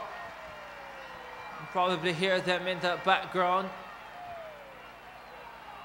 They would have expected that the West Indies would have won both games comfortably, but after losing the first match and really struggling in this one to pull it off, I think that the crowd has sensed that they have pulled through a tough encounter. Final delivery of the match then. And there it is. The West Indies win. And they level the series 1-1. That's the way the 2-match series will end. They'll head back here on Sunday at Sabina Park for the lone 50-over game. I guess you could look at that as the tiebreaker. It wasn't pretty, and it wasn't really decisive either, but they get the job done, the Caribbean men and the supporters, the few who have turned up at Sabina Park, I guess would leave relatively happy. They would have. The fact that the West Indies has won this game certainly would make the spectators feel elated. However, if you're a West Indies player and you're on this team, there's really nothing to celebrate. I mean, the fact is, you beat a minnow, you beat Ireland, and you almost didn't because you played so poorly. You know, Darren Sammy, I thought, in the end, did a very good job. He picked up 3 wickets. Not so impressed many times with his strategy on the field in terms of his field placing. But, you know, the West Indies won the game. But what is there to celebrate? Yeah, you're right about that. I think when they sit in their team meetings, they'll say to themselves, yes, we won the game today, but to be honest, we really weren't impressive. And to be honest, you really do have a lot of work to do going forward. Of course, in terms of 2020 matches, they have England to come, and that will be their final bit of build-up before they head to Bangladesh for the World 2020. And Dwayne Smith, second straight game, not really firing for the West Indies, coming in with great form. And Lendell Simmons not having a great couple of games either. Marlon Samuels back after injury. Well, the Irishmen can really feel proud of themselves because they've come to Sabina Park, one of their favorite venues, and they have distinguished themselves well. Their coach there at the back, Phil Simmons, the Trinidadian, and they have given the West Indies all they could handle in this match. Santoki started things off, opened the bowling, and pick up the first wicket of Sterling. West Indies getting off to a good start. Badri getting one to get through. He picked up the second wicket. Ireland were in a spot of bother at that stage. Bravo came into the attack. He delivered some short stuff. Sunil Narayan had the big wicket of Ed Joyce flirting outside the off stump with to one that bounced and turned away from the left-hander. That was a big scalp. Sammy came into the attack, and And they tried to go after him, but he was able to pick up a couple of wickets. Not the greatest delivery in the world, but it was a wicket there. That was the fourth one, and the Ireland team unable to recover from that point on. The West Indies going on to win the encounter by 11 runs. And downstairs... Congratulations. You pulled this one out today. Not a good score, 96. What was the challenge? What did you say to the boys coming out? Yes, you know, before we went out, we had our runs on the board, and I said to them, today there's no excuse for not winning this game. You know, we have to go out there and play like champions. You know, if they could restrict us to that total, we should be able to restrict them even under our total. And the guys went out, and credit to the opening bowler, Santoki, in his first match in this series in front of his home crowd, started off well, he and Badri, and all the bowlers chipped in, and Bravo and Santoki in the end they held their nerve, and we fielded really well. All in all, it was a good, excellent team effort. How was the pitch? Was it devilish? Looked to have played a little bit low during the Irish innings. I wouldn't say devilish, but I think both teams, both bowling teams used the conditions really well. You know, variations, slower balls, cutters, you know, quicker balls, you know, would bring you results on that pitch. And both batting teams did not adapt to the conditions quickly. So I guess the bowlers did a good job, but we as a batting unit, we still got to work on a lot of things. Finally, Darren, anything that you're looking at, checking out players? I'm sure these are the warm-up matches, not unimportant, but you're really looking ahead to Bangladesh next month. Yes, you know, so far, you know, like I said, we have 7 games before our first game in the World Cup, and, you know, we're looking to come up with the best possible combination that when we're ready to start against India in the World Cup, we are clear as to which set of players that will go on and win us the World Cup. And so far, you know, today Santoki got a game, and, you know, he's done really well in these conditions, and we expect similar conditions in Bangladesh. So, you know, it's good to have everybody chipping in and giving the selectors a headache to pick the 11. Dan, congratulations, good job. See you on Sunday. Yeah, thank you very much. Darren Sami then, the T20 captain. They're looking to go to Bangladesh to defend their title. In a moment, we'll be speaking with the Irish captain, if we can, William Porterfield. Patrick Anderson, as you continue to look,